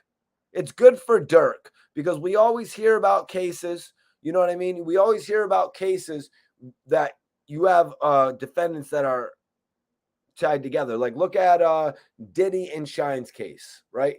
Look at Diddy and Shine's case. What did Diddy infamously do? Diddy infamously removed himself from the case. He did not allow Shine to use his lawyers or something like that. He removed himself. Sometimes you can get your case cut off from another one of your co-defendants. Oh, I don't want nothing to do with that. That dude was wilding. I'm going to have my case over here on a different month and a different year. You know what I'm saying? Matter of fact, I'll probably be out while he's incarcerated fighting the case from a cell. I'm going to be out. You know what I mean? Probably won't even have to make all the appearances. You know? So another thing is like with this, Durk actually gets a reset. You know? I'm not using phones no more. We're moving different. Shit is real different now, right? It's a reset. It's really a chance for him to see where things are coming from. You know what I mean? Where everything is coming from. I'm sure right now at this point, it's gotten murky. You know what I mean? It's probably gotten a little bit blurry. So Wack was asked what he thought of Fulio and Youngin Ace in Florida. Wack was asked about how they mentioned ops who have passed in their raps, and if it was brought up how the Ricos could affect them. Wack didn't really know about it. He's like, what? They going back and forth? They ain't coming for you until they got you. That's the underlining message that Wack 100 sent out with that. Like, they're not coming for you until they've got you. And we all know that, you guys. We all know that's how the feds move with it, man.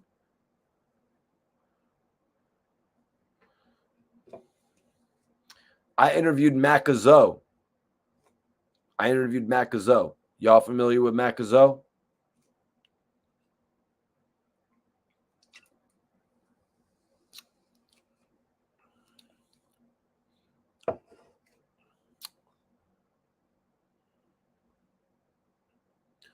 Let me see.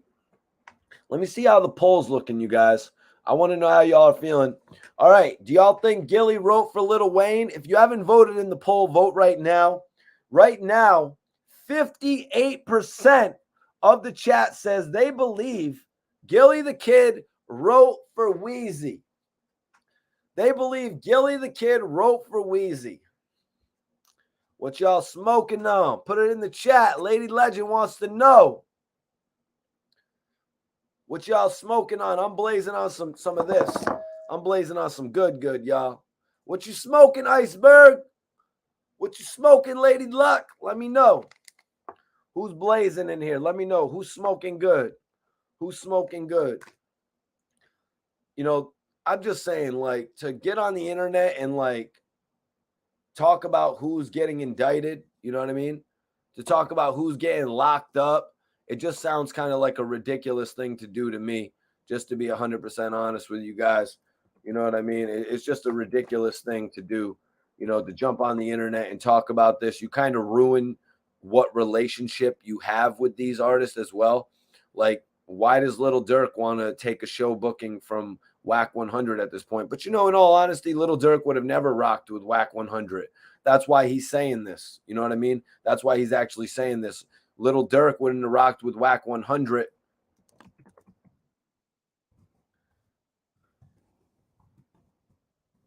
because he works with 6ix9ine.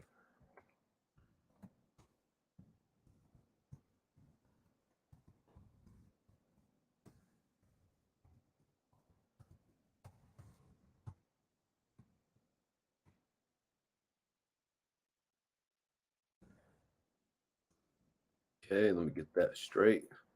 We Gucci.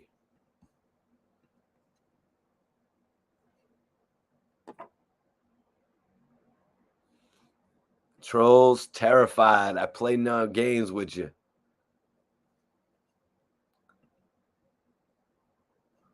Damn, Elton. Yo, I appreciate you tapping in, Elton. Elton said Puffy had Johnny Cochran and Shine had a public defender. Damn, really? Shine had a public defender, man? My memory is tripping on that note, bro. I wouldn't have thought Shine would have had a public defender. That doesn't even make no sense to me, to be 100% honest with you guys. Shine having a public defender, it doesn't make no kind of sense with me. Smoking on headband. Okay. What y'all smoking on? Put it in the chat. I'll put it up. Let me know what you're smoking. Let me know what you're blazing on. Let me know what is hitting for. I'm smoking on some honey bun. This shit's hitting right. It's 23%. Y'all can read it on the back. Y'all want me to talk about Kodak Black? Y'all want to talk about Kodak Black? You know, Kodak Black is going through some shit, y'all. Kodak Black is going through some serious shit. He got arrested. Kodak Black got arrested. Once again, Kodak Black actually got arrested after being granted a pardon from the former president of the United States in his federal case. Kodak Black was serving, I think it was like 3.5 years or something like that. Somebody get me the correct date. I think he was serving like 36 months or something like that. And he completed 16 months. So he literally got out in half the time. And now look what he's done. Now he's been caught with a bunch of pills, and he got caught in a vehicle. They had a bunch of cash. You know, it's always a crazy situation when they find a bunch of cash, $50,000, and the report is his bail was $75,000. So I've been seeing some reports about it being $75,000 in cash, but I think the report is accurately that it's $75,000 for the bail that Kodak Black's lawyer actually got him. Kodak's lawyer is a beast. Kodak's lawyer is a beast. Everything Kodak does, this lawyer makes it sound better. Everything Kodak does, his lawyers make sound better. Kodak can do anything. His lawyer will make it sound better than you. Kodak can pull up in a project that he's not allowed in, and his lawyer will make it seem like he was allowed there. His lawyer will make it seem like he was legitimately allowed to be there, you guys. It's like, nah, Kodak was bringing them some air conditioners, and he was smoking a zip with the homies.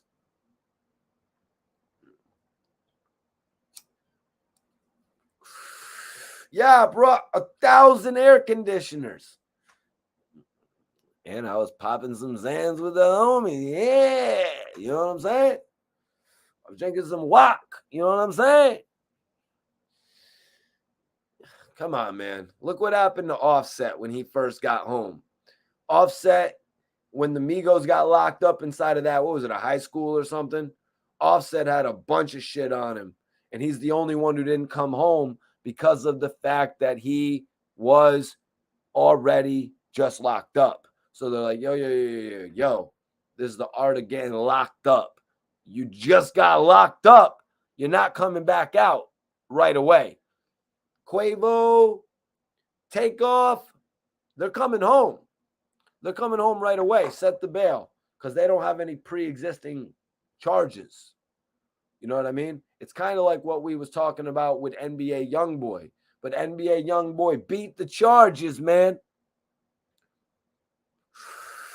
His first set of charges. You guys. He beat his first set of charges. We'll see what happens. We'll see what happens in the future, though. In all honesty, we'll have to see what happens in the future with that because he has a whole case out of Louisiana now that he has to beat. This one, it was a little bit ridiculous that they had him on. I won't lie. It was ridiculous. He was in LA. He's out there making some moves. Apparently, he had a warrant drop for him. He didn't know. He didn't know there was a warrant. Guy probably just got out of a plane, literally. So he gets out of the plane, gets in a car, then he gets on the run. Jesus, man. Jesus. He's about that life, man. NBA Youngboy did not want to get locked up that day. He wanted a couple more hours out, I guess. He didn't know what was up, though. So he beat that case because that was kind of a lackluster case, man. That was kind of a lackluster case. Like, who you trying to put that shit on, man? Why are you trying to put that shit on an NBA YoungBoy? Now, Kodak Black's case is a little bit different. You know what I mean? Kodak Black's case is a little bit different. You know what I mean? Kodak Black actually, I don't know the circumstances behind it to the full extent. I don't know if he was the only one arrested. I don't know if there were people as well that were. I might come back and do a full story on it in the future. I know a couple people commented on it, so I might have to do a full story on that in the future. We'll see. We'll see if I do a full story on that in the future. You know, it's kind of unfortunate, especially after we got this NBA YoungBoy news that he did so well, you know, and now Kodak Black, who we all know just got out of jail not too long ago. You know, he was pardoned.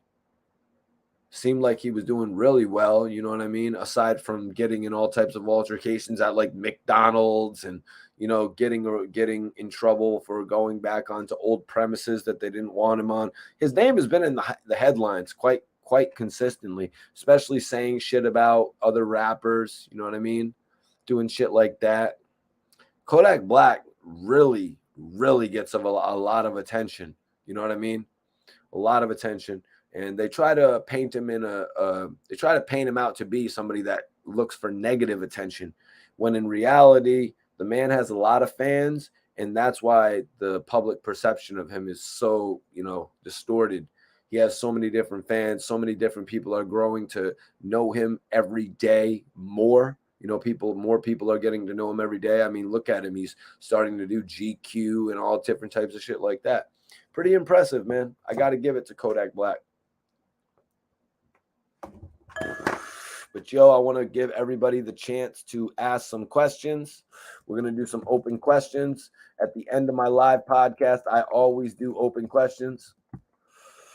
If anybody has any questions, you can shoot them in now. I want everybody on here to follow me on social media, though. I need everybody on here to follow me on social media. Follow Mikey T. Follow Mikey T on social media. That's right. Don't think we're going anywhere. We ain't done, y'all. Don't even log up out of here. We ain't done, baby. You know this shit ain't done. But if anybody has any questions, you can send them in at this point. I'm blazing on some gas. I am blazing on some gas tonight. I got to light the gas, apparently. I got to light this gas, apparently. Okay, so he got arrested in Florida. So it looks like Kodak got arrested in Florida. Well, obviously, that's where he be. You know what I mean? Wow. Felony charges. Trafficking charges, you guys. Wow. $75,000 bond. And Kodak Black's lawyer was, his release was negotiated at a Saturday morning bail hearing. His lawyer is a beast, like I said. And his lawyer also said never judge a case based on the arrest. Wow. There are circumstances that give rise to a defense, especially in this case. Wow. Wow. So what? So what are you telling me? What, did Kodak Black get his tooth pulled? Did Kodak Black have a pain? Did he have some sort of a pain that he was just coming from the hospital in?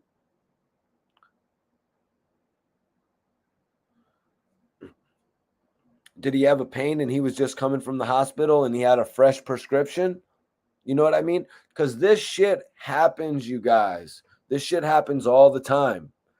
You know, if somebody's missing a prescription bottle, if somebody has a prescription, if the prescription is in somebody else's name, oh my God, what Kodak Black could be going up against right now? We might have to go over it in full.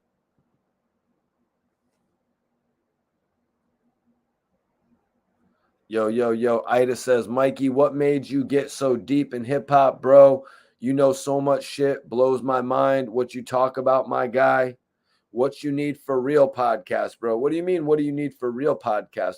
But, you know, man, getting involved in the game, it's pretty much just something I was studying my whole life. You know what I mean?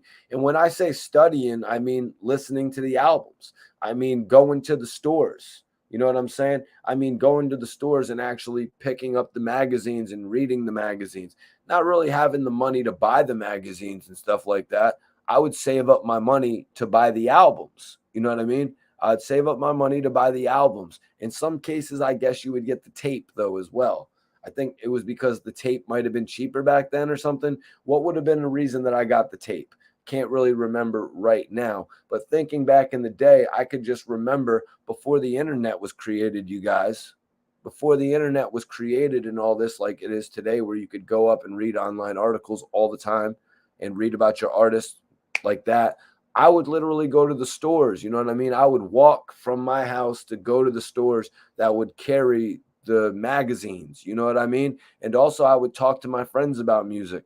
And when you would see it on television, because when we were younger, and I mean like 10, 11, 12 years old, watching the music was a little bit different on television. It got a little bit different when we were 15, 16 years old, when they actually started having all of these hip hop shows, or, you know, I'm not talking about MTV Raps, MTV Raps and shit like that. I'm talking about Rap City, The Basement. I'm talking about BET 106 and Park. I'm talking about when MTV actually flipped the script, didn't just do TRL anymore, and they went on to do Rap Fix, and they would do a top 20 video countdown and shit like that. But that is not really where my knowledge came from. You know what I mean? They would do interviews as well. My knowledge came from walking to all these stores. Like if one store didn't have the magazine, you'd go to the next store, man. It pretty much what my life was back then. You know what I mean? Reading, listening to all this music. You know what I'm saying? Reading, listening to all this music, staying out of trouble. You know what I mean? But I got moved back and forth between my mom and dad so much just because I was that kid that was kind of getting into trouble. But all right, we got to take him out of this environment. We got to get him over in this environment so he just doesn't make trouble with all these people. But you know what I'm saying? I really was always interested in entertainment and shit like that. I was always interested in keeping up to date with different shows and shit like that. The Basement was lit, yo. Let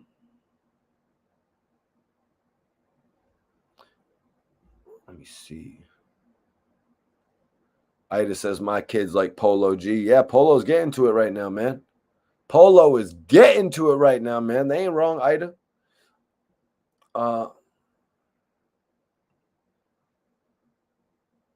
Salute. Major salute, Big Dollar. Salute to Chicago on the tap in. You know, I appreciate you tapping in, bro. You know, I appreciate you tapping in.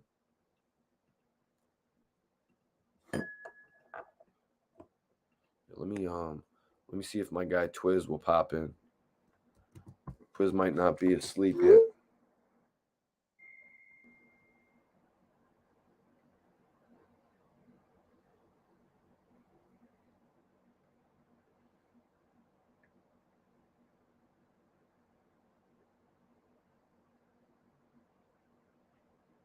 Let me see if my bro Twiz is gonna pop in.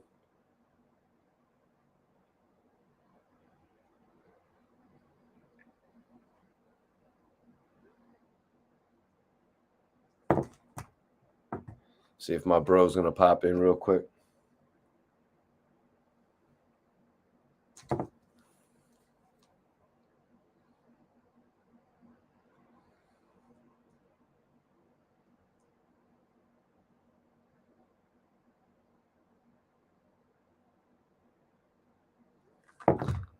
About to see if my bro's still in.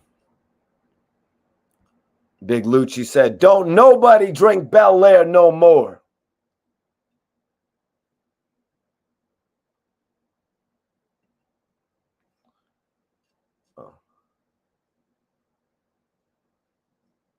Oh, damn. Dude, man. Sounds like somebody I didn't want to work with. Sounds like somebody I didn't want. Sorry, man. So I don't work with everybody, bro. You know what I mean? I'm not like on a label. You know what I mean? I'm not on a label where they say, "Yo, Mikey T, you got to do this, that, and that."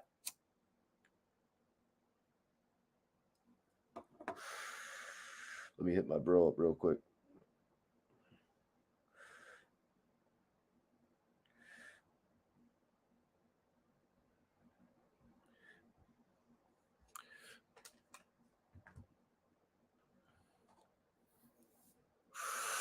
That blue bottle is glistening.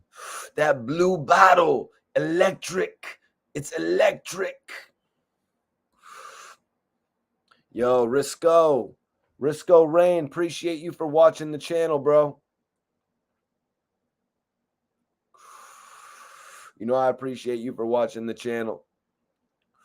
That blue bottle glistening in the background. It's glistening like Mikey T. It's Mikey T. He glistens like a movie star. It is what it is, man. It is what it is, baby. The hottest in the industry, and you're rocking with him right now. Mikey T, the movie star. We put out the best live videos, best content, more videos dropping right after this as well.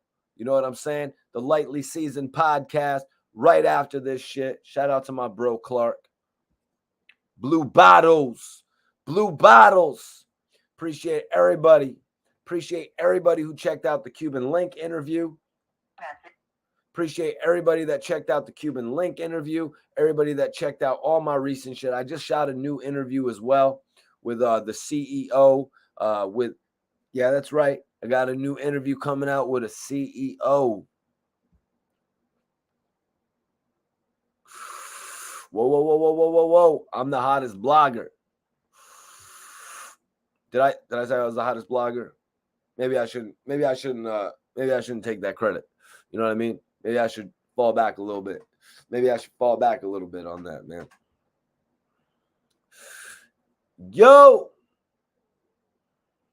That blue bottle's glistening. It glistens in the light. Or should I say it glistens when it's night. We ain't going to talk about the Rick Ross, Freeway Rick Ross whole scenario. We ain't going to talk about that whole scenario right now, you guys. We ain't going to talk about that right now, you guys. We're not going to talk about how Gillie the Kid called Rick Ross out for being a CEO. A CEO, not a CEO. Not a CEO.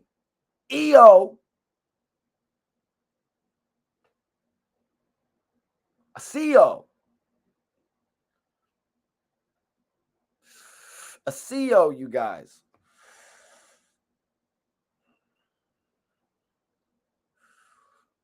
A guy that used to lock up people.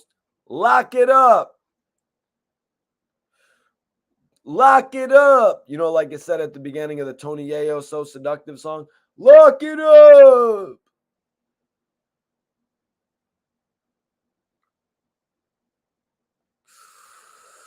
I don't want to hear that shit about you as a dirty CEO. I don't want to hear that shit about you as a dirty CEO. Every CEO is dirty to me. To me, at least. You know what I mean? And so I don't want to hear that story of, yo, man, I just decided it was the best job I could go and get in college.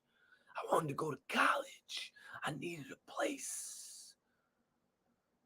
Actually, I don't want to say what he needed a place to do and for what in college. I needed a place to go and live my life. I studied cows when I was in college. I realized I wanted to own a mass amount of land and put cows on it. I love cows.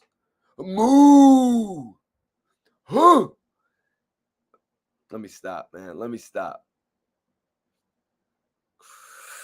Because, you know, just because he has all the land and he bought a bunch of cows, a lot of people would say, Mikey T, you're bugging. That's a great investment. You know what I mean? All the shit Ross does is a great investment. You know what I mean? Like, you can't deny it. Except for that e-cigarette thing he was doing at one point. When he started doing the e-cigarette, I was like, what? And then the Rich Hair Care by Ross. It was like, wow, Ross really does everything.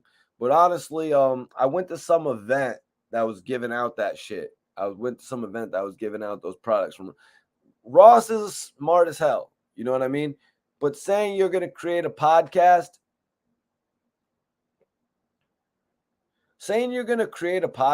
after just dissing the biggest podcast host,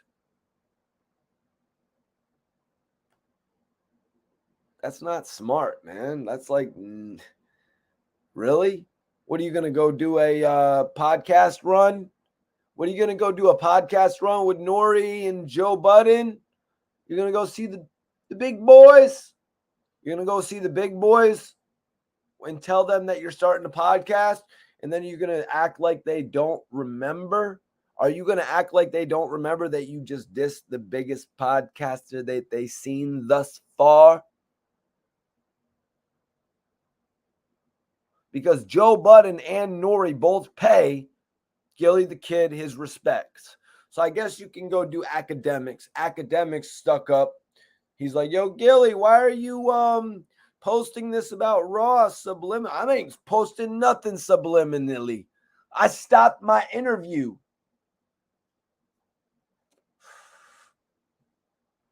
Yo, I stopped Yo, I appreciate you, Jonathan. Much love. Jonathan says, Mikey T.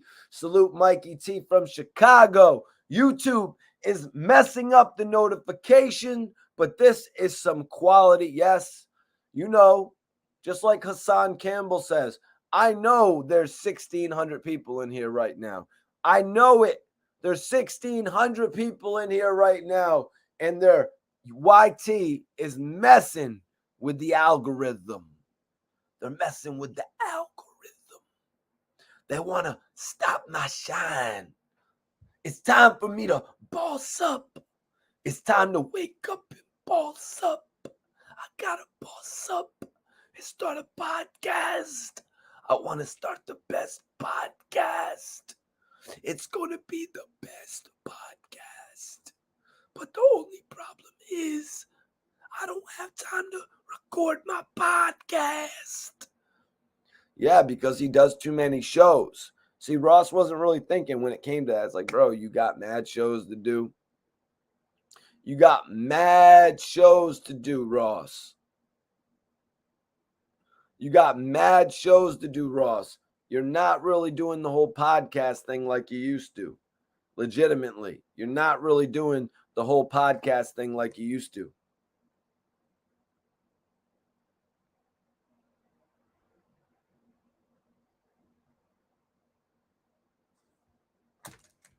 You're not really going to be able to do the podcasting. Like I explained, you guys, how is it going to look when Ross goes on all the major platforms and tell them about creating a podcast, and then they bring up how he dissed? And then they bring up how he dissed Gillie. They're going to bring it up.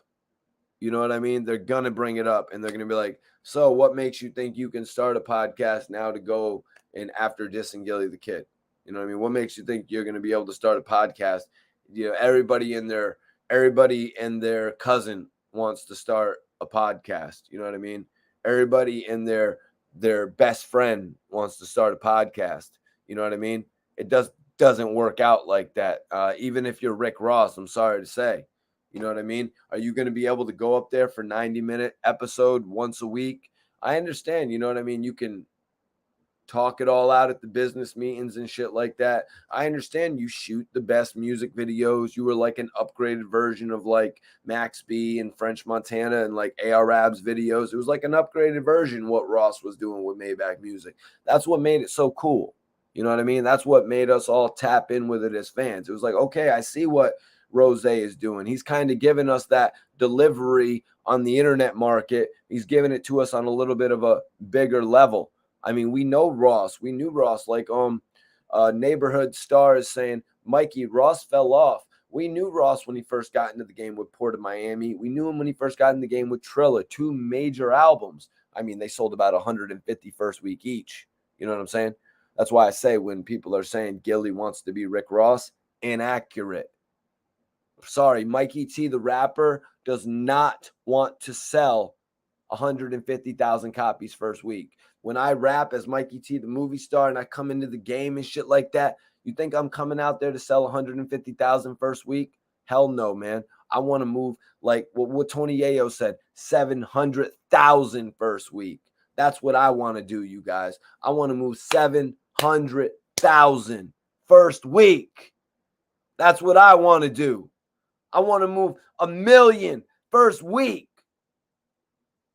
You're like, Mikey T, I'm sure these guys wanted to move 1 million. It just so happens they only moved 150,000.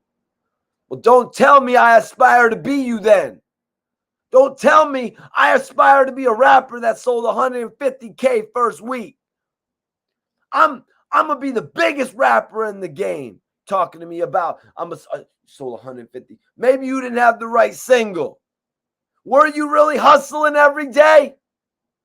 You were hustling every day? Well, why'd you only sell 150K? Every day I'm hustling. Every day you must be fumbling.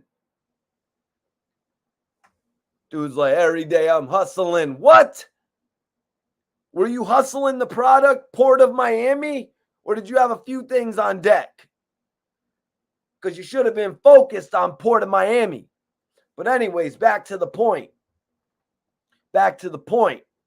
So, Rick Ross came into the game with Port of Miami, Trilla. He came into the game with these albums, and everybody just saw him as such a big rapper that it's kind of like almost when to put it in a frame, like it's when like Hulk Hogan went to WCW on a weekly basis. He was known working for Vince McMahon like monthly at all the shows. Vince had not created a main show that he featured Hulk Hogan on. WCW, Hulk Hogan on a weekly basis. It was like Rick Ross coming from pay-per-view, Jay-Z pay-per-view, baby. And he put Maybach Music on main television. You know what I mean? It's like literally like Power being on Stars and Empire being on network cable. You get what I'm saying? You kind of get what I'm saying there. But Ross was a celebrity. Max B, French Montana, A.R.A.B., these were guys who were going on to become celebrities. We were literally watching a guy who was a celebrity now. So it's like, oh shit, it's making you believe into it more. It's making you say, damn, how much is this going to sell? The numbers went on to become bigger than we could have ever expected. The numbers that we could have expected were along the lines of the self-made albums. Meek Mill went on to do amazing units. Wale went on to make a career that I don't think many people would have believed he would have come back to do after Attention Deficit, after he kind of flopped with Lady Gaga. I mean, yo, you flopped with Lady Gaga, man. There were rumors, when French was working with AIN that he was going to work with Lady Gaga. Sometimes rappers, you guys, sometimes rappers don't make that musical connection properly. Prime example, 50 Cent and Justin Timberlake. That's the prime example right there. Ayo technology could have been so much bigger, but it wasn't. Lucci, who was you talking about marketable wise? Tell me the name. Because I couldn't really, you know what I mean? I'm talking about too many different thoughts. Let's see. Big Lucci said, Jay-Z said, who cares about first week sales? Mace sold 230,000 and went 5 times platinum. Mace 230,000. So look at that. People would make fun of Tony Yayo selling 215,000, but you're saying Mace sold 230,000. Let me see. Mace, Harlem World, first week sales. Mace released the Harlem World, debuted at 175,000 copies first week, and it went on to sell 4.8. Let's check out Double Up.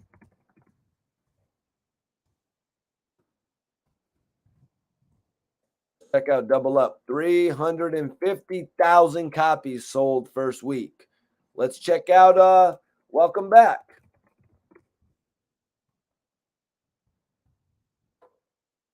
188,000. Yep. I remember doing that research at one point. So it was literally his first album was his weakest sales. but it would go on to be his strongest, you know, just like you're saying. Now, Welcome Back did 188,000. That was his second highest sales first week. And then his first highest sales was Double Up, the second album.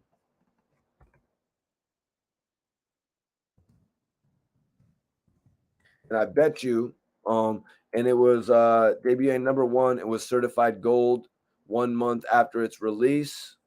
It was certified gold. Let's see, do we get any other information on it? Yes, shortly after Mace actually retired. Shortly after Mace kind of retired and kind of left high and dry on that one, y'all.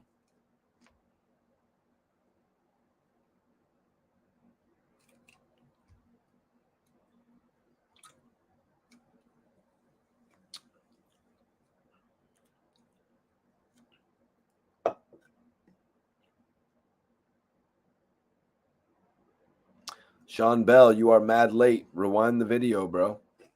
You are mad late, Sean Bell. Mace music didn't age well. Yeah, you're right, Tyson. Going back and listening to Harlem World, Ja Rule's album, Veni Vidi Vici, is probably better than Harlem World. Let's do a poll. Let's do a poll. I want to know which of those albums was better.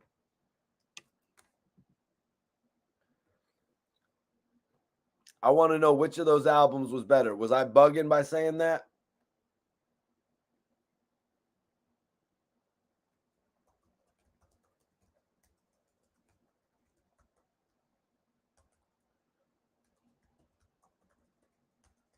I'm putting up a poll, guys.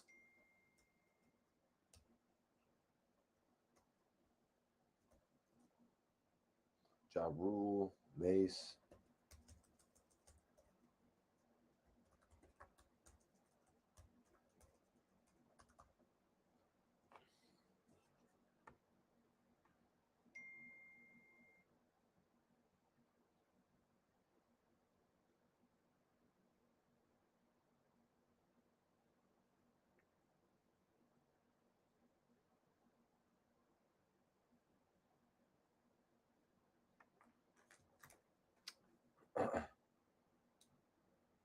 All right, let's go. Which album was better? I want to know.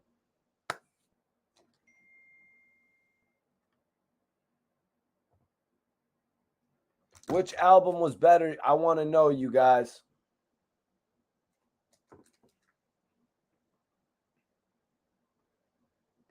And my guy SV Twiz is about to tap in, y'all.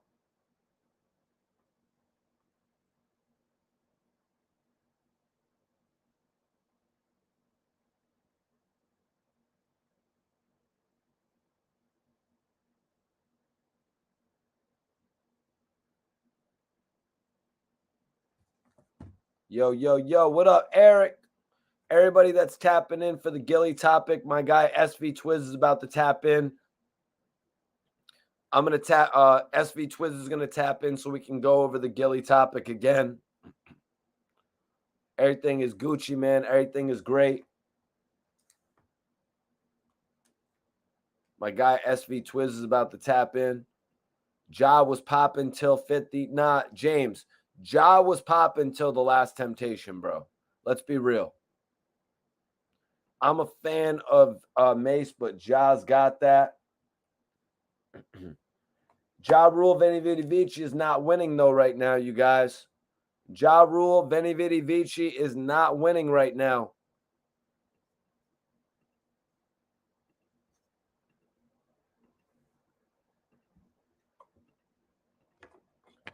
I need everybody to vote in the poll right now. Let me know what y'all think. Let me know what y'all think in this poll. Who had the better debut album?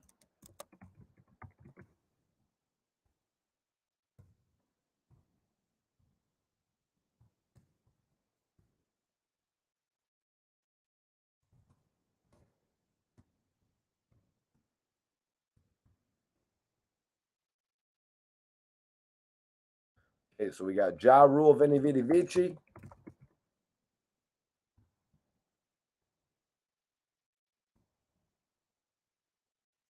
got Mace, Harlem World.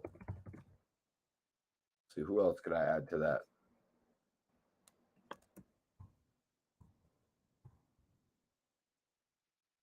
Lloyd Banks, Hunger for More, maybe?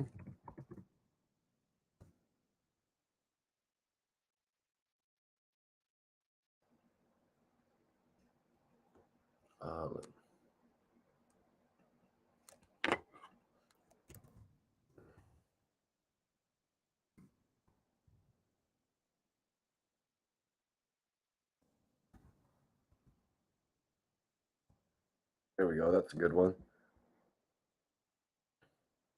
That's a good one right there. I like that. Ja Rule's first album went platinum. Mace's first album did more units overall, probably. 5 million units. The album stood the test of time. But right now, yeah, I see that's why Harlem World is actually getting more percentage in the chat.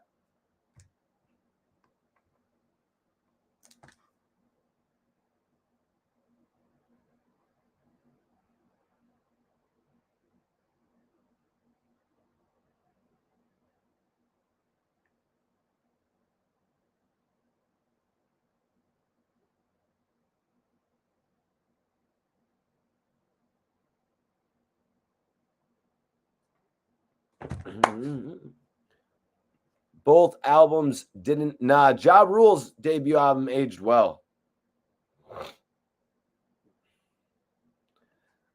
Damn, Big Lucci. Ja Rule was the help. You're saying Ja Rule was the help.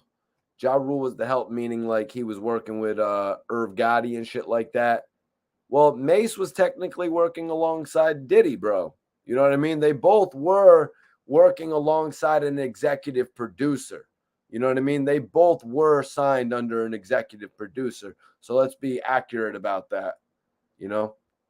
Holla Holla was Bling Bling before Bling Bling. Holla Holla and Bling Bling, Holla Holla and Bling Bling did end up becoming totally different things. You know what I mean?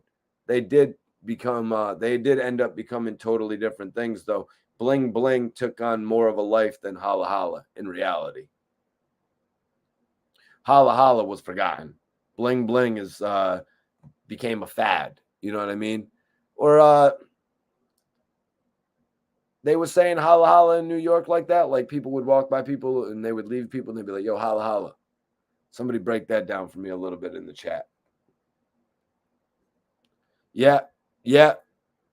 Tyson, they would say holla. Yeah, you're right. All right, so it wasn't holla holla. It was holla. Yeah. Yeah, I remember that now. When dudes was getting off the phone, they'd be like, holla. Or would it be louder or would it be like holla? What roster are you talking about, brother? Lucci says Ja Rule was a knockoff of Tupac. No offense, I liked his shit. Not really, man. Not really a knockoff of Tupac. The only issue was he started embodying Tupac a little bit more than the fans really respected. You know what I mean?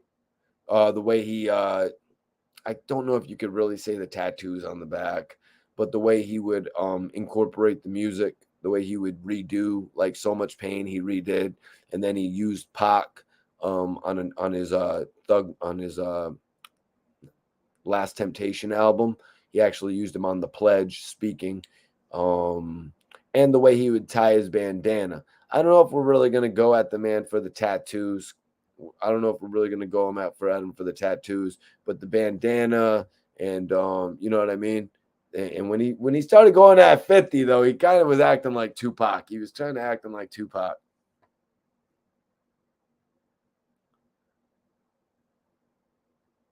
Yo, Clark. That's right. Lightly seasoned. Get the link in here. 1:30 tonight, you guys. Clark, right? 1:30 tonight. Let them know, Clark. All right.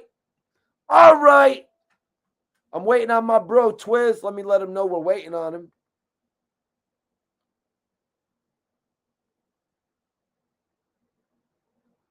I'm going to go over this news with Twiz because I know a lot of people are still tapping in. Nah. 1:30 tonight, lightly seasoned. We're talking about Boosie versus Young Blue, right, Clark? That's the conversation. Yeah, everybody knows Boosie, Young Blue.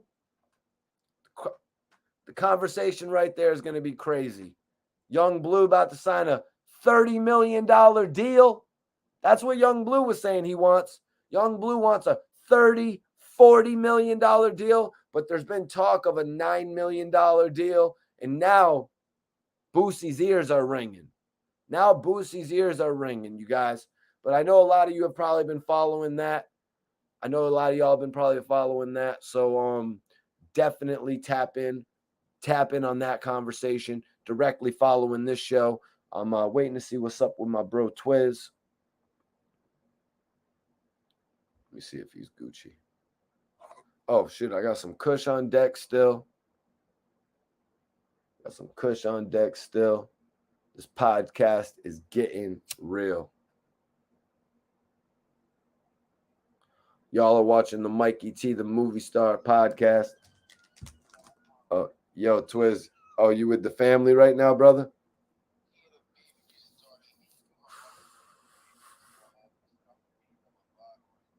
All right, cool. I'm holding it down. I'll see you in a minute.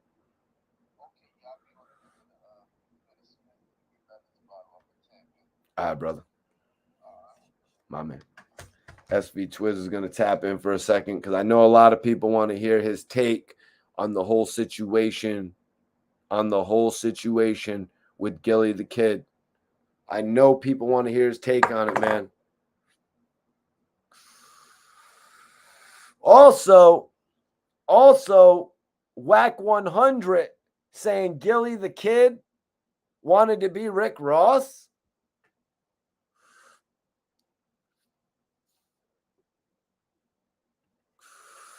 Yo, Rez, I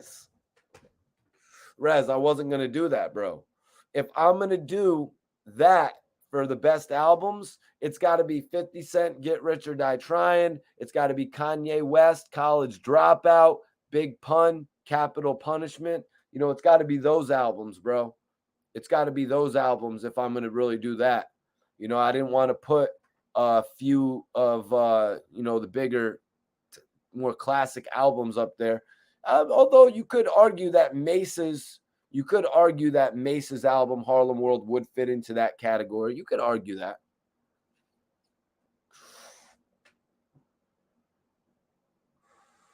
Let me get this joint pinned up. Hell yeah, there we go. And everybody make sure you tap in with Bella K. Iceberg, post that link for me again, bro. Post that link for me. Bella K she's the new biggest female artist out of New York, y'all. She's popping up at all the events, so much so that Jim Jones and Mano put her all over. They put her all over pretty much the Lobby Boys album. She's basically got the ad-lib, the dope-ass ad-lib on there. It starts off every video. It's the Yo, y'all can say what you want. But you know what, man? It's the Lobby Boys for me. That's what the saying is. It's the Lobby Boys for me. And you know, the Lobby Boys got it popping in the streets right now. Who would have thought? The Lobby Boys would have been an album that you would have bought? You know what I'm saying? Now we got the Lobby Boys popping up on every single sector of the industry, whether it's the streets, whether it's my man from all the way over in California, my guy from California telling me, yo, Mikey T, the Lobby Boys have a dope ass music video. They've got the dopest video of the summer. Shout out to the Street Heat guys. Shout out to Street Heat for doing that video.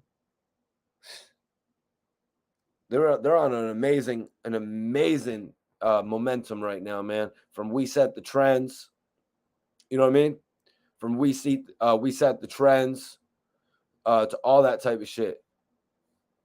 You know what I mean? What they're doing is just crazy right now. The fact that they put together the Slide music video, Fabio, Mano, I'm just high off of the fact that Jim Jones and Mano got that record right now. You know what I mean? The fact is, I think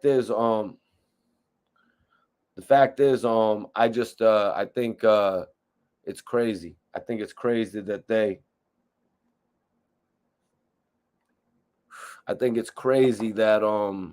he actually's got that position right now to do that shit. I think it's crazy that they got that position right now to put out their music and for it to be as accepted as, say, Pop Champagne, High Hater. Look at it. It's being accepted on that same level. But yeah, the point of it was I was shouting out Bella K, who's actually, you know what I mean? Bella K's dope. She showed me love when I was in New York City. You know what I mean? She told me to have me out to the studio and all that. But we actually met at a video shoot. She'd be popping up at all these video shoots and shit. You know what I'm saying?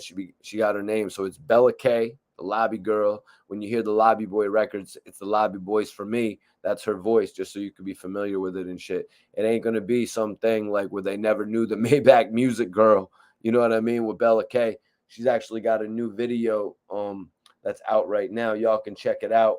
It's got 200,000 views on it.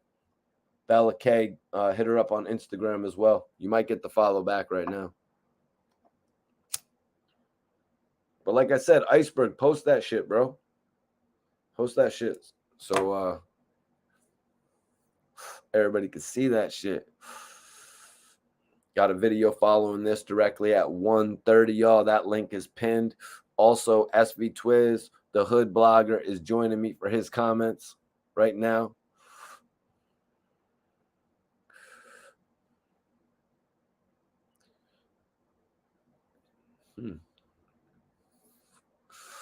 I gotta roll up some more Kush. Is actually what I'm rolling tonight.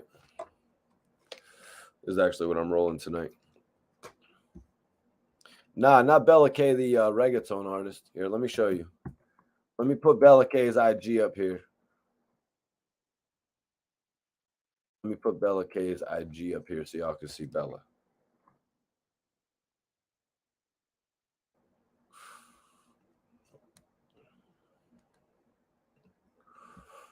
Here, follow Bella, y'all.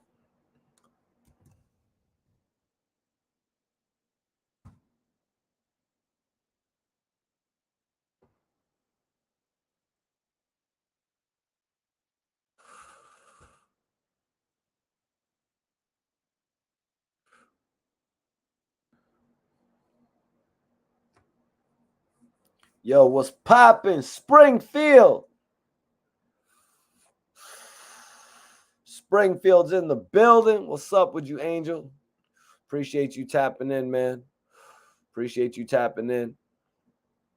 I don't know about Jim Jones's whole image being LA driven. I mean, maybe I'm a Connecticut cat, you know what I mean? So I'm more East Coast driven, but they had swag, man. You know what I mean? Jim Jones and Jewels and Cam, they were really some of the first ones advancing us, or, you know, like when I was watching them, you know what I mean? They were showing you how it was cool to actually pay for your clothes and make sure that your clothes were a whole part of the reason that you were selling records and shit like that. A lot of times before that, dudes was wearing a hat, a hoodie, some jeans, you know what I mean? You're thinking about the Mike Geronimos, thinking about the Shines, you know what I mean? These dudes who came into the game like that, you know, but then when you saw Cam and Jewel, or you saw Cam and you saw the way that Jim Jones and Jewels dripped it out, when you saw that video of Cameron in Rap City when he was counting all the money, just counting it. Cam wasn't freestyling on Rap City this time. He was counting the money, and Jewels was freestyling, and Jim was freestyling. It was like, yo, what are they gonna do with that money when Cameron breaks them off with the bag? What are they gonna do with it? How is this shit gonna change? What are they gonna be doing? And we saw how they all dripped it out with the style and shit like that. They were trendsetters. They were fashion trendsetters. Much love, Lady Luck. Much love, Lady Legend. Excuse me. I was get Bella K to 500K. Yeah, go check that out. Go check that shit out right now. Yo, Lady Legend, check that Bella K joint out if you haven't. Tap in and let me know what you think tomorrow. I know you're about to get off, but I appreciate you, lady. Lady Legend.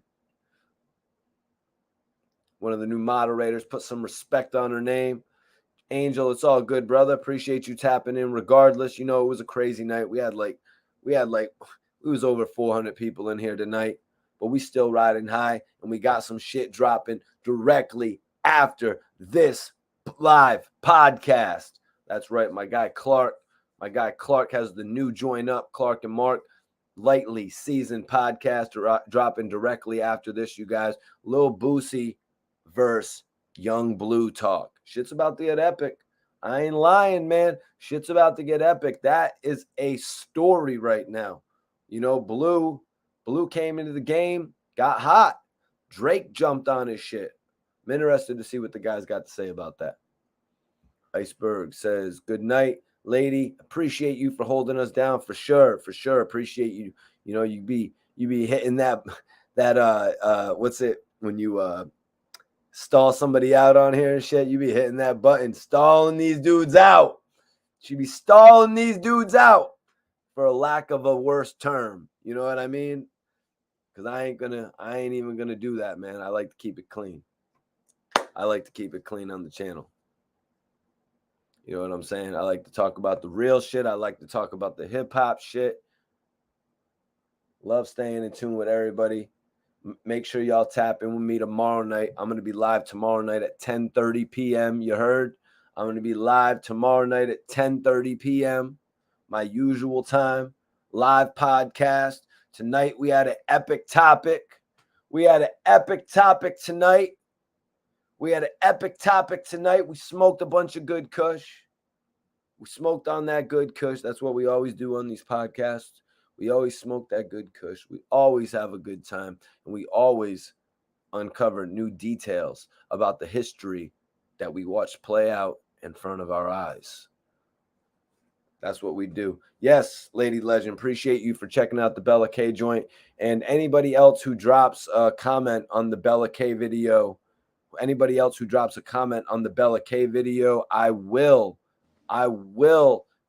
repost it on my Instagram. So if you drop a comment on Bella K's new video, just tag me on the gram and I'll repost you in my story.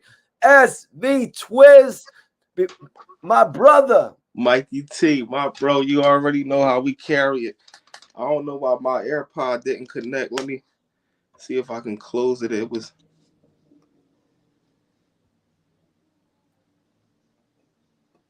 Let me see. SV Twiz, the hood blogger, is in the building. Definitely.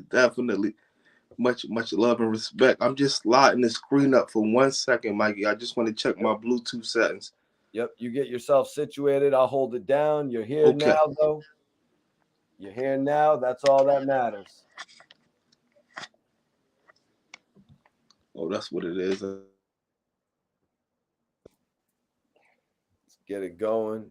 Let me bring up my notes for Twiz. I know Twiz wants to touch on this whole situation with Gillie the Kid and Rick Ross. Absolutely. I'm good now, too. My Bluetooth was off. I apologize about that.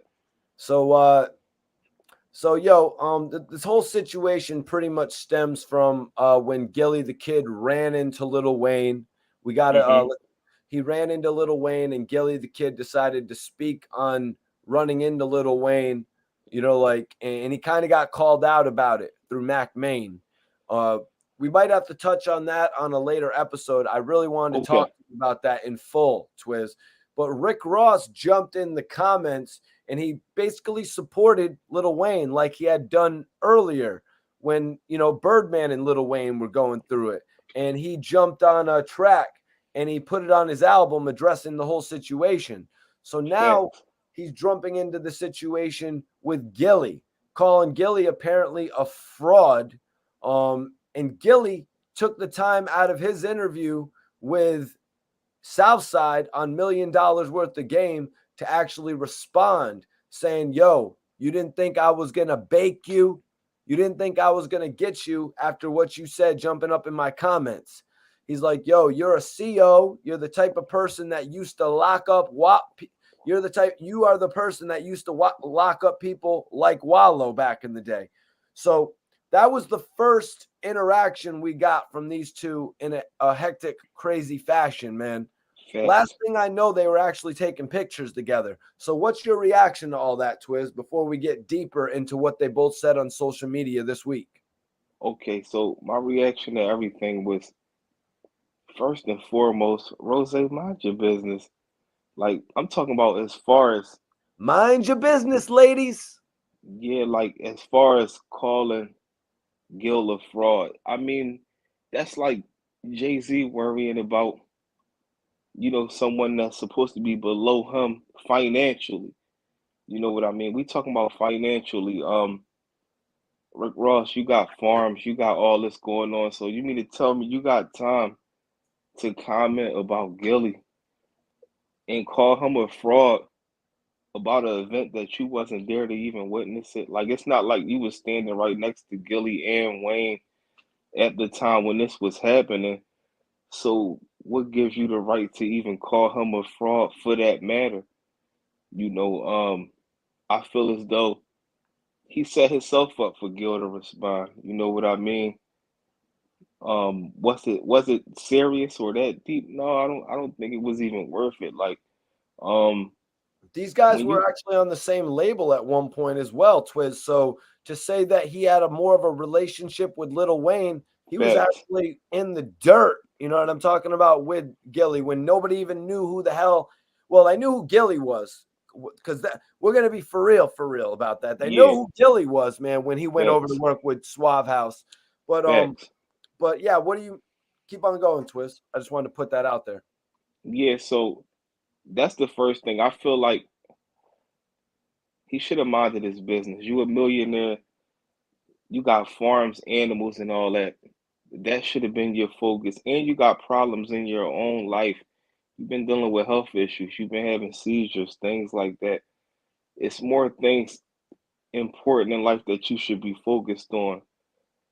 As far as the response from Gil, I think it was unnecessary on Gil's behalf also for how he reacted and how he went about it. As far as in the middle of the podcast, how he did an outburst, I didn't think that it was that serious to do that in the middle of an interview. You know what I mean? Like, if he Yep. did a clip on the Instagram or something like that, that's one thing. But most of the time, it's like even if a celebrity is trolling another celebrity, then they would go at it in the comment section. They might go at it over Twitter. They're not going to make a public rant about it, especially in the middle of an interview with, while you running your podcast and everything. So that kind of caught me off guard, especially when it was other events that I would have expected Gil to be responding to, but he didn't.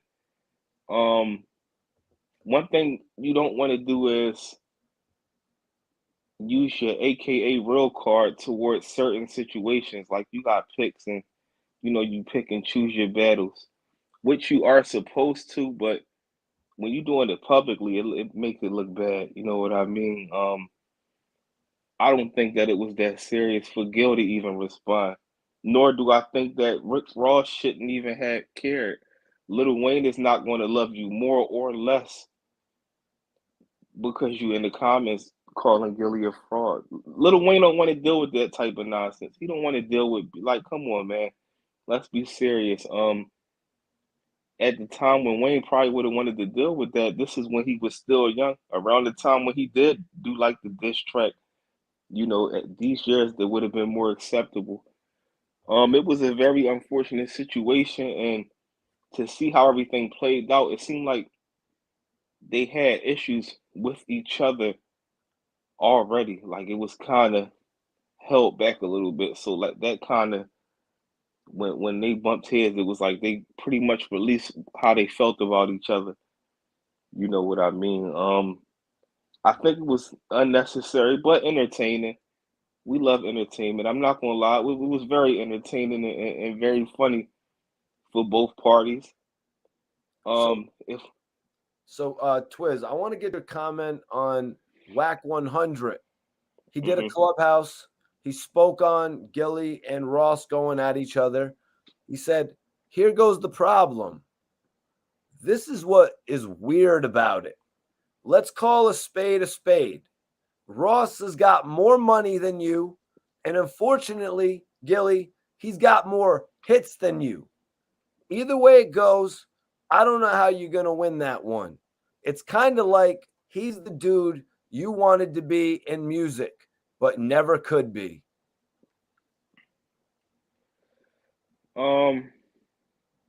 Okay. We could say that Rick Ross made more money from music than Gil. That's Stevie Wonder could see that. But do that mean that just because you getting money that you can't lie? Does it mean that if a billionaire comes up to you and he like Mikey T, I'm telling you, the sky is really green. Do you have to agree with him because he's wealthy? Do you have to take being belittled because a person is more wealthy? It's always someone more wealthy than the next person. You know what I mean? That mean that Rick Ross would have to let Jay-Z talk to him like he a kindergartner. We That's what know I Rick said. Ross. We That's know what I Rick Ross. said. We know he wouldn't let that happen. You know what I mean? Being a man is a man, and the wealthier you are, the more of your business you should be minded. You know what I mean? You should mind more of your business the more wealthy that you are, unless you are in the media. Rick Ross should not in the media. I don't expect Rick Ross to comment or troll nobody besides 50 Cent. Um, 50 Cent put the Officer Ricky out there. You know what I mean? Him being known for being a CEO, that was all through 50. Um, the stuff with his baby mom, Tia, Rick Ross' baby mom, all through 50. What's the big deal about Gil? You know what I mean? Like what really is the problem? Right now, Wack 100 is going to be on his knees with anybody that's going against Gil and them because right now they relationship is bumpy. So, This um, says something to me, Twiz. Like, this is really all the other times it's kind of been Whack 100. Yo, I need to talk to Gillie about the interview mhm. he did. I'm going to see Gillie at the BET Awards. But this is the first time where he's clearly dissing Gillie the Kid, Twiz. You know what I mean? Where he's clearly saying, this is somebody that you want to be. But so that's why, Twiz, man, tomorrow night we might need to tap back in so we can go over this piece by piece in Okay, full. cool, for sure, for There's sure. a lot to dissect, especially Gillie saying that he's had Meek Mill tied up in a deal from 19 to 35. You know what I mean? True. Rick Ross taking shots at Gillie in a very personal way, which I did not respect, but I think Gillie handled it in quite a professional manner, Twiz. Yeah, Gilly responded as good as you could. X. Like he was every time Gilly responded, he crushed him. I only disagreed with the only response I disagreed with Gilly was when he was like making fun the original statement when he was When he talking was about in the he middle, when he was in the middle of his interview with Southside. yeah, when he was in the middle of the interview with Southside and he was talking about the cows and everything. We'll You go over wanna that as well tomorrow then. okay, yeah, definitely. We go over that. But that was the only all the other ones though was like home runs. Gilly like was He might responding as not perfect as you could. he might not have looked up the information about the cows or something. He might have spoke a little bit too soon just because it was funny. You know what I mean? Yeah. Yeah, yeah, we could definitely debunk that tomorrow. I think he was just trying to say it to make it like obviously music ain't working for you, so now you want to farm, not understanding how great of an investment that is. You know what I mean? Yep. 100%, man. Let me see. Hold on.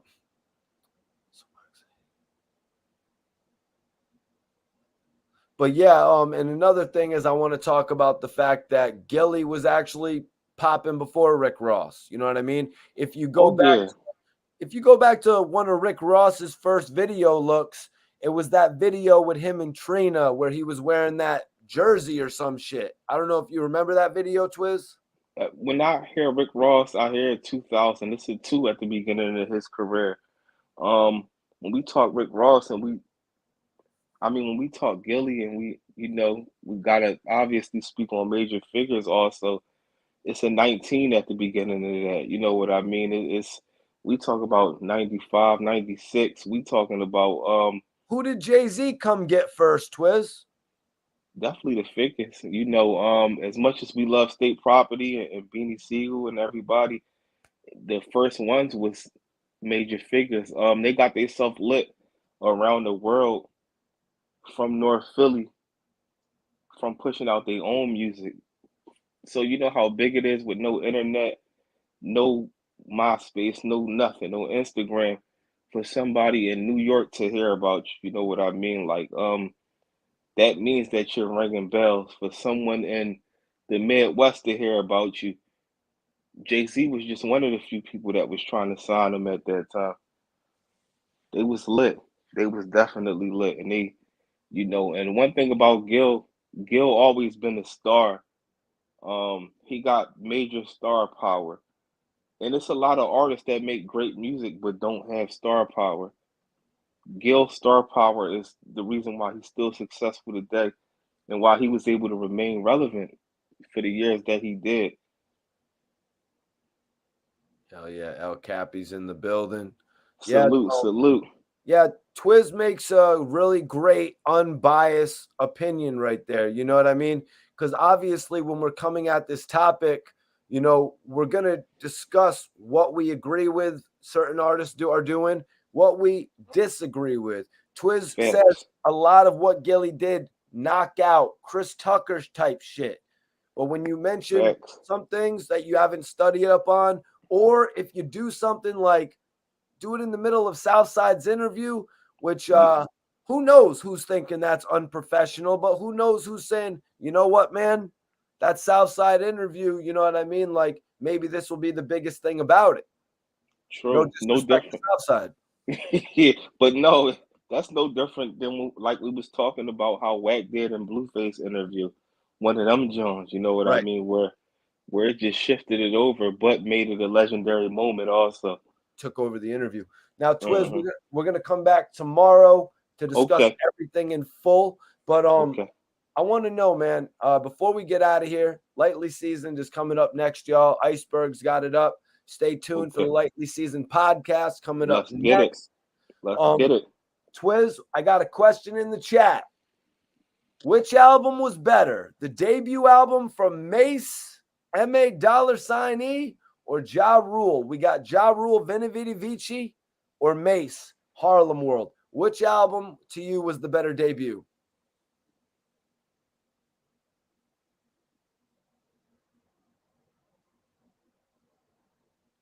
To me, and this is personal.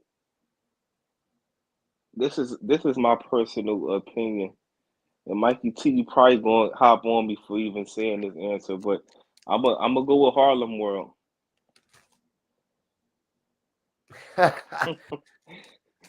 Wow. And I got an answer behind why I say that.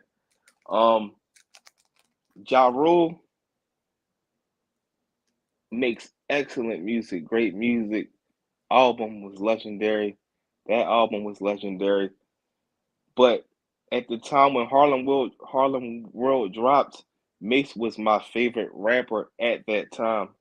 Around that time, that's Mace was my guy. Exactly. Harlem World was definitely a classic. It was just something about it. And he showcased not just being able to put an album, but they played on tracks and it still was a classic. Like, what was it? The Jealous Guys, they were joking and playing in there where it still was a legendary song for its time and everything, you know what I mean? So Harlem World was it hit me in a better spot in my chest than Rule's first album.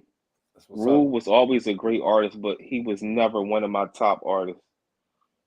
Yeah, that Harlem World would go on to sell 5 million copies, 4.8 million copies, man.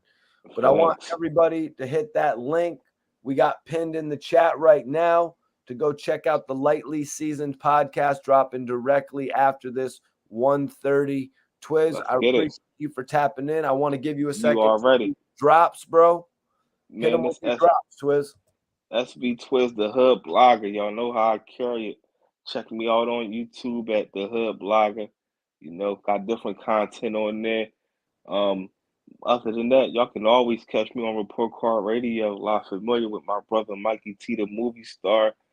Holla at me on the gram _Twiz215 if you're interested in getting into acting or something like that, or want to get behind the camera or be a part of the audio crew. Get with me, DM me, because this my next movie is definitely about to start getting pushed and everything. I'm just trying to have a solid crew together, and I'm trying to make that happen ASAP. But other than that, this Report Card Radio, live familiar with my brother Mikey T, the movie star. This SV Twiz, the Hood Blogger. You already know. Everybody hit that link right now because the show's going to start right now. And everybody follow SV Twiz. I've got his YouTube and I've got his Instagram up. But hit the link. Hit all those links right now. I'm about to end the poll. Twiz, you were right. Harlem World got 52% of the votes, man. It won the poll. I appreciate everybody for tapping in. This is the end of this episode of the Mikey T, the Movie Star podcast. Salute my co-host, B Twiz. You already, and that's all it is to it.